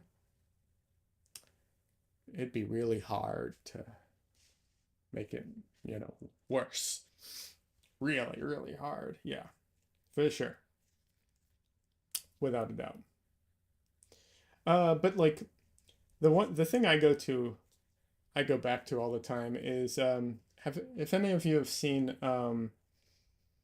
uh Full Metal Alchemist, the original um, anime, not Brotherhood. Not that it matters that much, but here's what I'm talking about. In the original anime of Full Metal Alchemist, there is a storyline that happens on the train on the way to the city, and there's also a storyline that happens in some other city. Um, And so the 2 points that happen in those storylines that I'm talking about is um, Ed. Wait, no. Oh, I'm getting their names mixed up. Alphonse Edward. Yeah. Okay. Ed. Um, the kid. He fights some guy, and Ed has a mechanical arm and a mechanical leg, right? But just because you have a mechanical arm and leg doesn't mean that, like, sure, that gives you some extra strength and leverage, but the other guy he's fighting has the same thing, and and you have this kid who's like, I think at the time he's supposed to be like 13. They do that like hand interlocking, like battling thing where, and he does that with an adult, and it's just like, if this were a live action, there's no way I could believe this. Same thing happens with a lion. A lion attacks him in the anime, and the lion bites on his metal arm so it doesn't affect him. Okay, sure, but the weight of the lion would topple him over. Like there's no chance, that he's just standing there holding up the line like it's nothing. And it's like, sure, the teeth you know, might not get you, but you'd still be on the ground. And it works in the anime, but if you were to, cast it properly, it would not work at all. You'd just be looking at like, what are you doing? This Yeah, this looks goofy. You thought he was short 16-year-old? At the end, he's around that age, if I'm not mistaken. I think when he starts out, he is like literally like 13. But yeah, it's one of those things where it's like if you were to do that in live action, just, but that's my point with airbenders, right? With airbenders, firebenders, all that, it works, right? Because they're people. They don't they just do those motions and magic happens, right? So it works. It wouldn't be like, it wouldn't hit that uncanny valley feel so hard. He's supposed to be short for his age. It's a running joke. It is a running joke it is. But I could swear he's like 13 when he first starts off. Even if he's 16, it's still hard to imagine a short 16-year-old versus a lion. Well, it's technically a chimera, so it's not 100% lion, but it's still a lion, I mean, I'm sorry, it's just not gonna, you know, you're not gonna watch that and be like, yeah, that makes sense. At least that's my opinion, you know. I could be wrong. Maybe other people would feel differently about it. But yeah, I can't see that. Like I could see him beating up the lion in some way that would make it convincing, but not just like holding him up like it was nothing.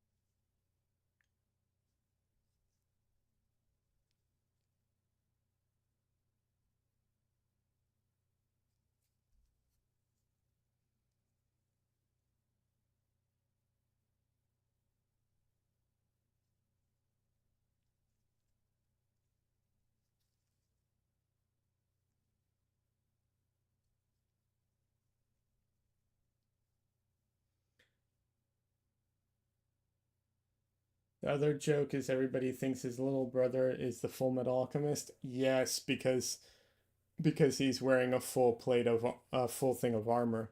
Yeah, that's the other running joke. Um, what's his name? Oh, what is that commander's name? I can't remember right now. It's something with fire. Oh my, no. The guy who snaps his fingers and makes fire. I can't remember his name right now. Um, anyways, that's his idea of a joke. Yeah. Roy, yeah, the Mustang. That's it, Mustang. I forgot what his alchemist name is though. But yeah, Roy Mustang. That's it. Such a good series.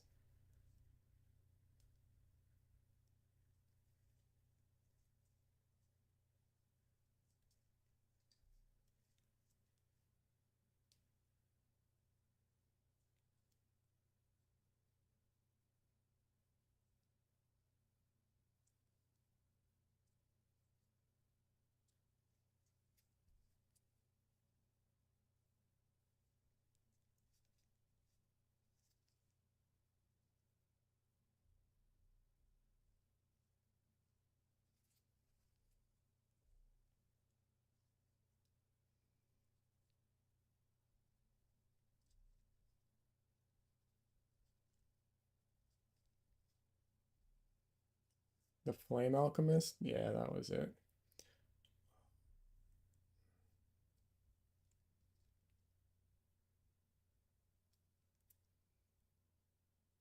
Man, there's a scene in Full Metal Alchemist where he just goes off on one of uh can't remember what they're the the bad guys. I can't remember their name. Ah, so brutal.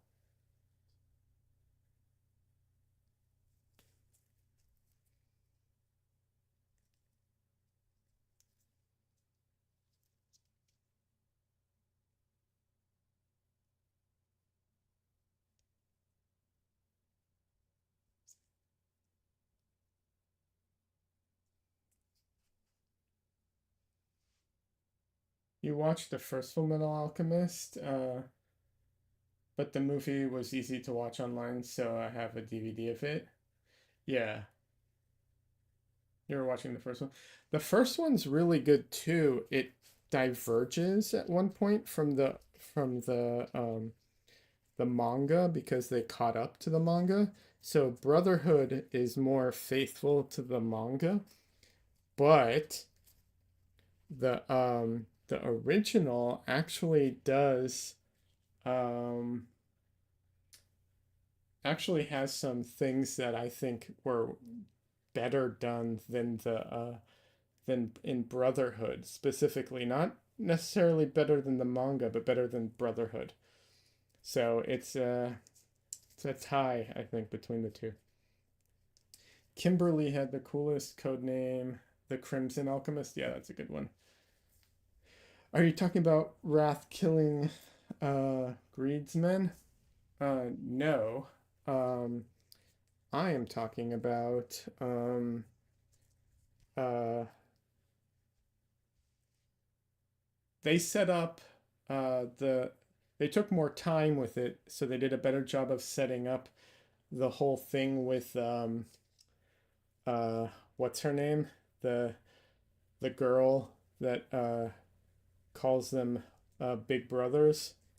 Um, they took a lot longer with that in in the first version, and so because they took more time to develop that, it was so much more heartbreaking uh, than in Brotherhood, in my opinion.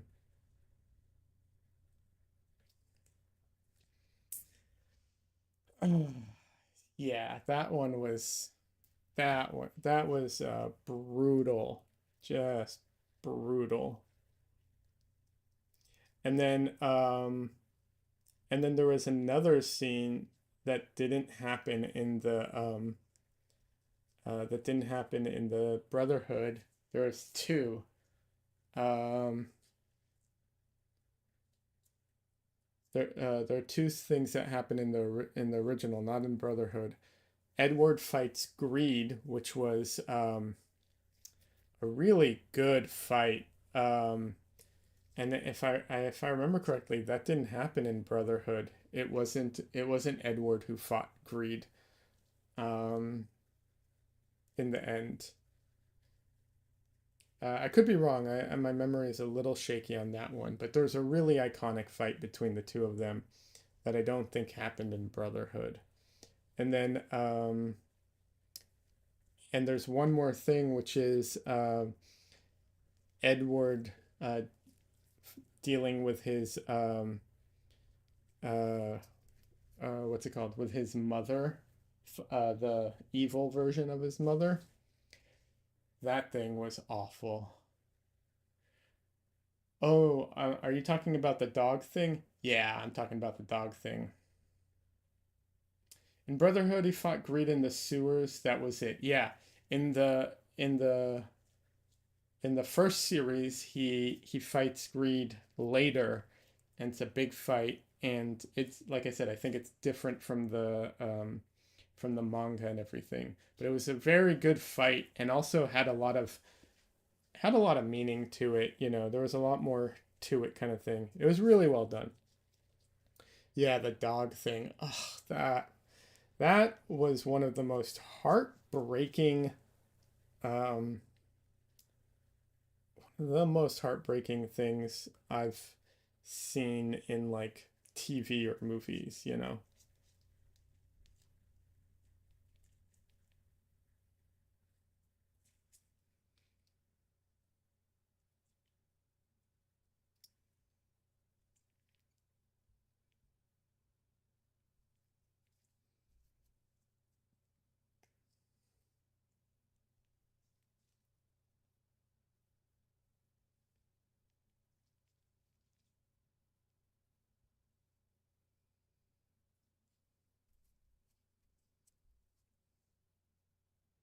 True, it was disturbing. Yeah, it really was. And in the, like I said, in the original series, I feel like they took more time with it because Brotherhood rushed through some things.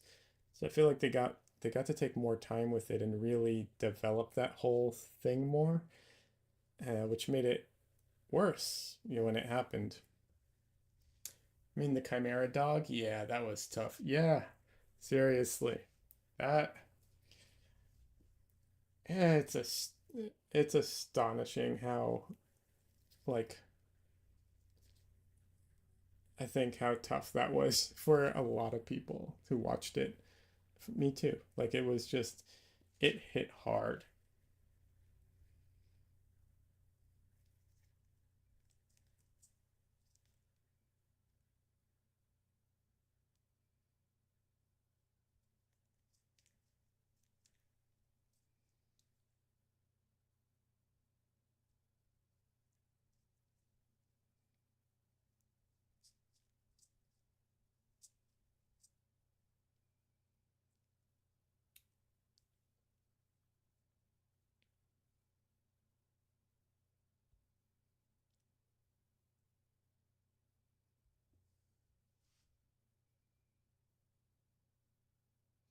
You think I'm not going to pronounce that properly? The author and artist of Full Metal uh, is making a new manga. People say it's as good as Full Metal. Um, yeah, I don't. I know she's done. I think she's done more than one since then, but I don't know. I could be wrong. Um, I know the creator of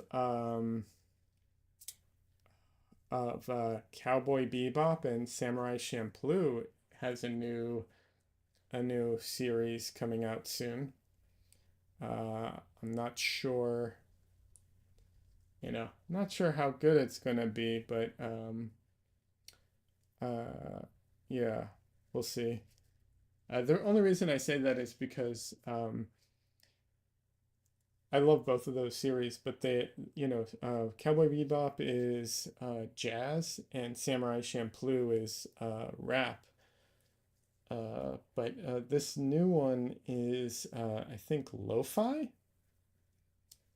I could be wrong, but the trailer for it is lo-fi for sure. So I'm a little concerned, but credit where credit's due. They've done fantastic stuff. So gotta give them a shot.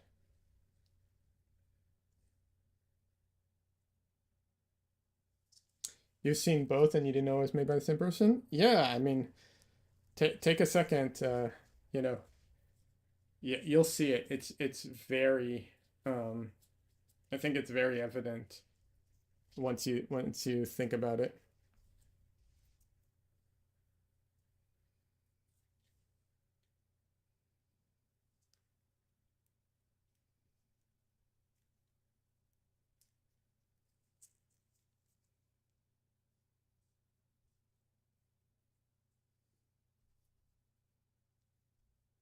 Unless I'm completely wrong, but that was my understanding. You know, I could have been misled. I never actually looked it up, but so I could have been misled. In which case, someone's got some explaining to do or lying to me. But yeah, I thought that was who it was.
Um, if you ever watched Eon Flux, by the way, um, they made a they made another series called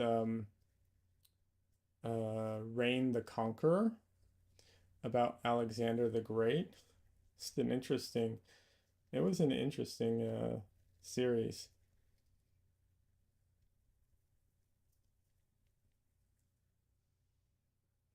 Lo-fi, that sounds like a slice life anime. Yeah, I don't know the details of it. I don't know what the story is. You know, um, once again, I'll give it a try because like, you know, good good track record, so I'll give it a shot. Lo-fi is not my favorite, but you know, I was hoping when someone told me that they were making a new series, I was like, fingers crossed, metal. Like, let's go, you know, metal with this. But no, I don't get my wish on that one.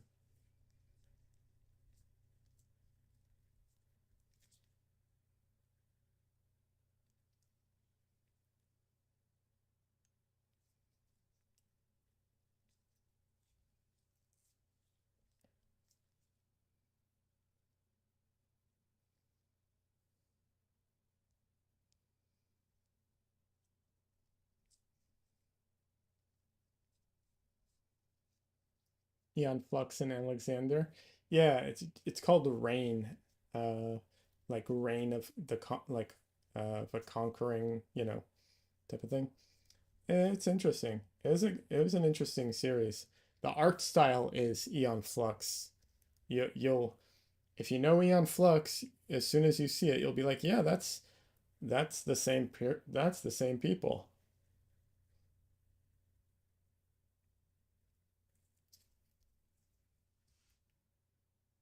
You were hoping from country, literally cowboy western story. I could see that. I mean, I think they like to mix the genres, right? So, um, you know, but I get where you're coming from. I'm kind of glad they're not because country is not my favorite music in the world, but you know, it could be interesting. Um,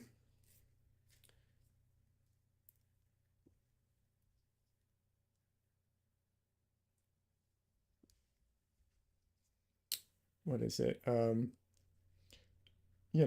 I mean, also would have taken like prog rock. That would have been cool. Could really mix things up then.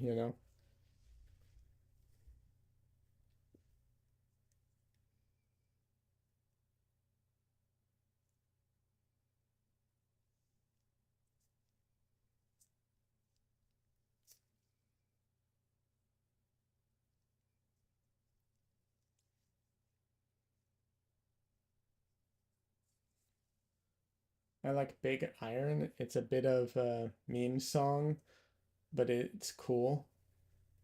Something like Tool, yeah, I could see that. Yeah, Tool. Um, yeah, Tool or Corn or right now Sleep Token's really big. Um, that'd be cool. Although, you know, what was that show, Metalocalypse? You know, that was a fun show. It would be obviously that was very different than an anime, but I could see it working.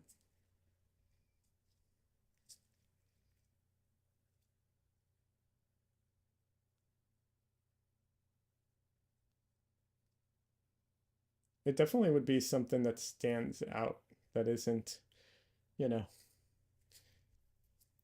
isn't the most common thing right now.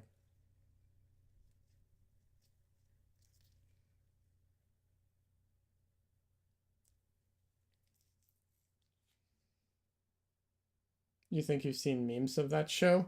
Yeah. It was a funny show. It was stupid, but it was funny. Um, yeah.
Yeah, Metalocalypse was a fun show.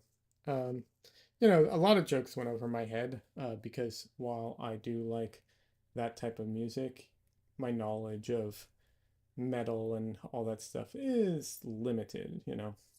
So there are always jokes that I just did not get, but it was a funny show.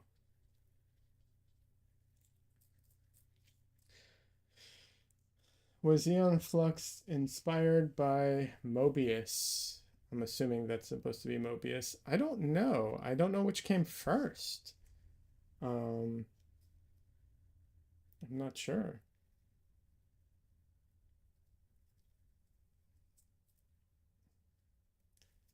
When was Mobius done?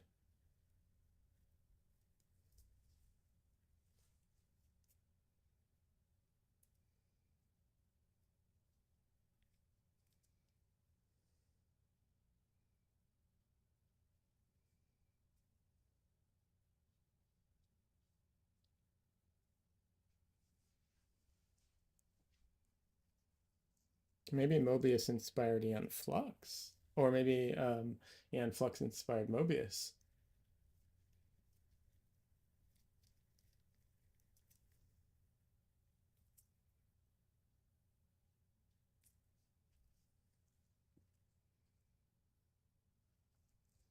The French artist was old.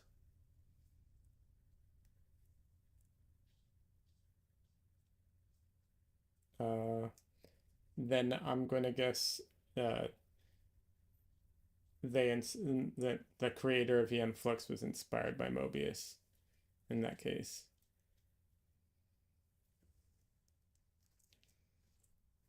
I'm guessing. I don't know this for sure, but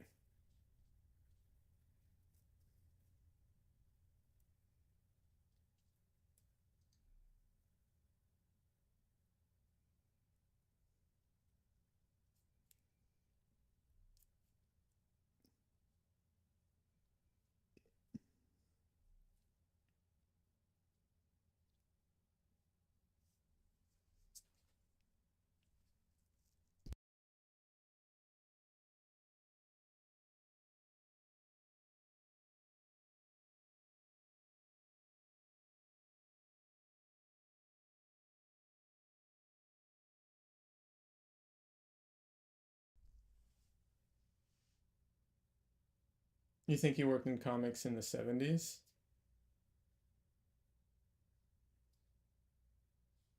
Interesting.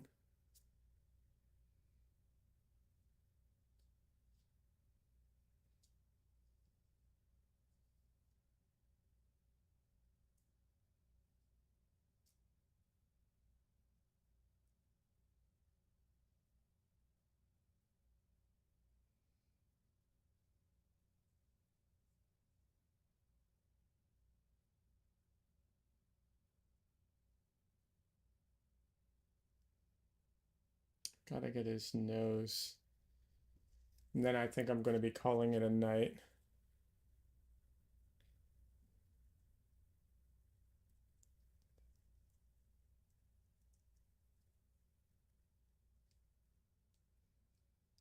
I am tired.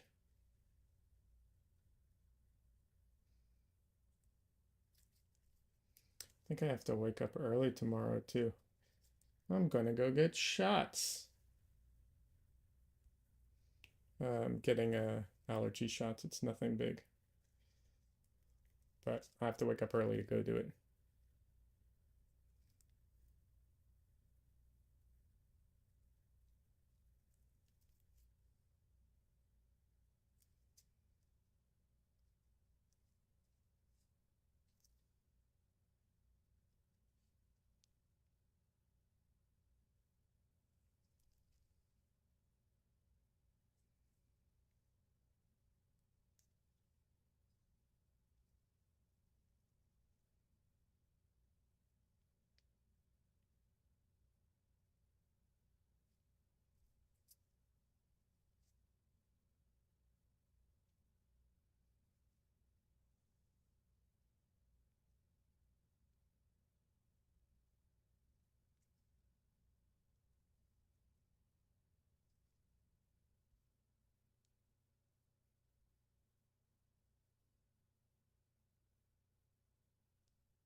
There's a French guy that did cowboy western comics and also did some Silver Surfer comics too. Oh, that's really cool. I used to like the Silver Surfer.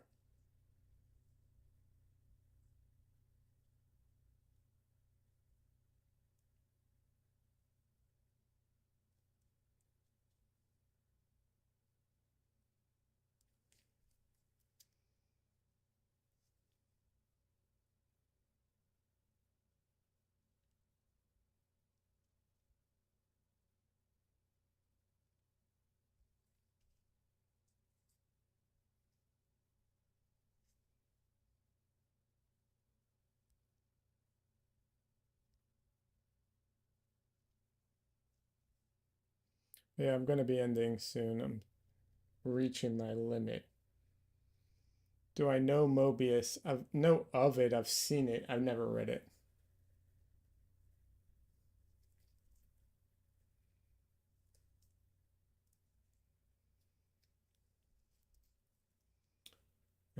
Yeah, No, never read it, but I know of it.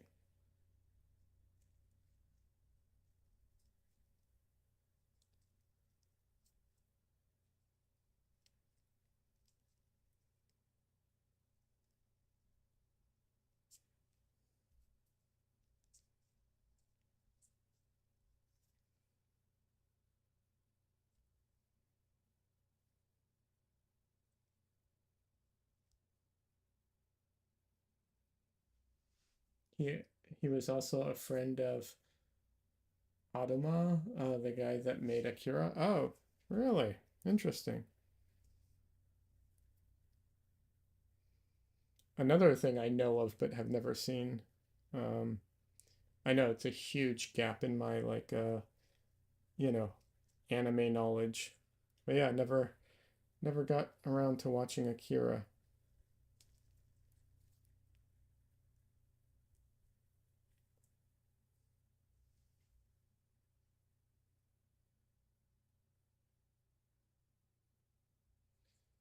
You draw with lines, so you're kind of obsessed with uh I think you mean quill artist? Quill line art? Maybe Keith Quiff line artist? I don't know.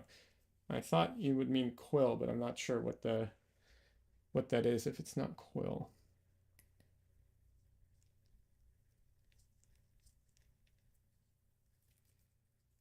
That's cool. Yeah, I love outline work. Oh, with. Okay, that makes more sense.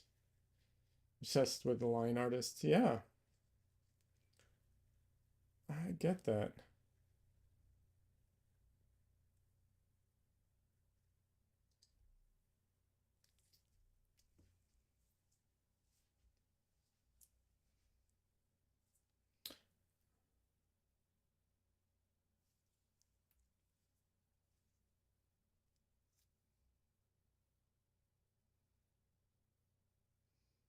It's kind of old, but are you familiar with the what is it called? The oh my God, I can't believe I'm blanking on the name right as I'm talking about it. This something women. It's a an old painter who artist who used to do line work of women way back in the day. Is one of the inspirations uh, for Frank Frazetta, but I can't remember his name.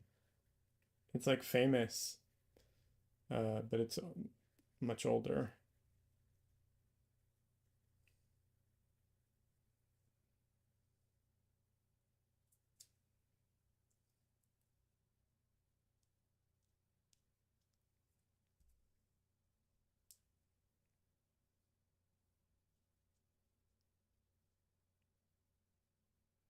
Fred?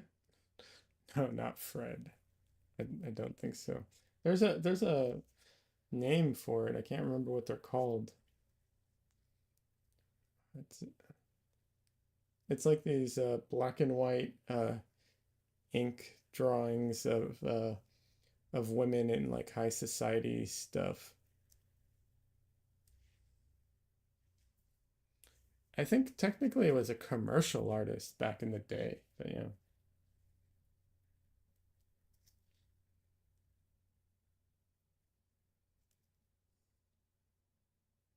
Gibson, that's it. I think that's it. Yeah, that sounds right.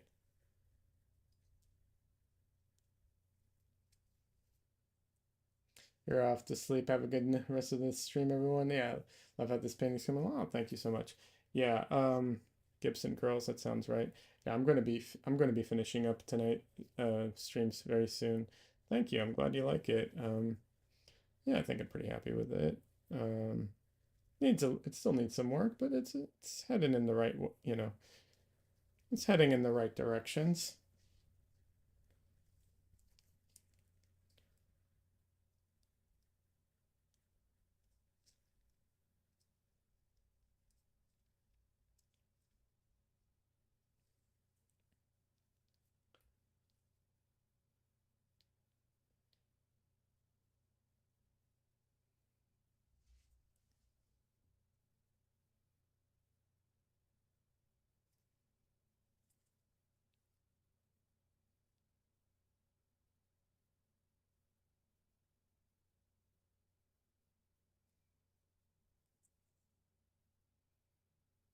You've seen his art and it's very cool. Yeah.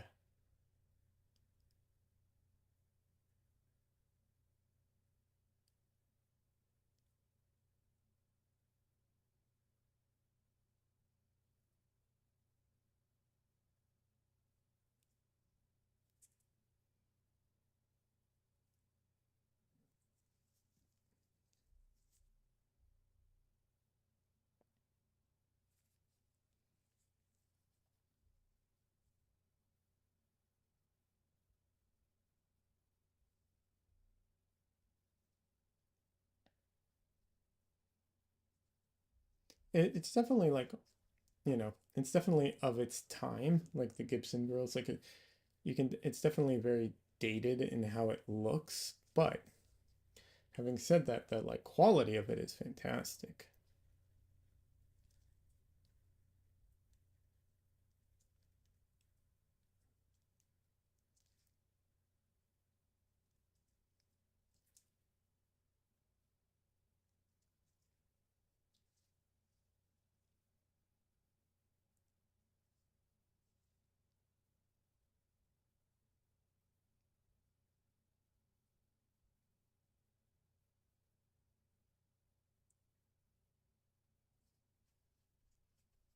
All right. It's not finished, but it's on its way. I think it's it's in headed in the right direction, for sure. Um, Definitely not working at my fastest, but that's all right. It doesn't have to be always about speed. So I'm gonna say good night, everybody. You know, have a good night. Hope everyone, has a great rest of their week. Hope to see you Wednesday night. Um, be kind to each other. Have a good one. Gotta end stream first.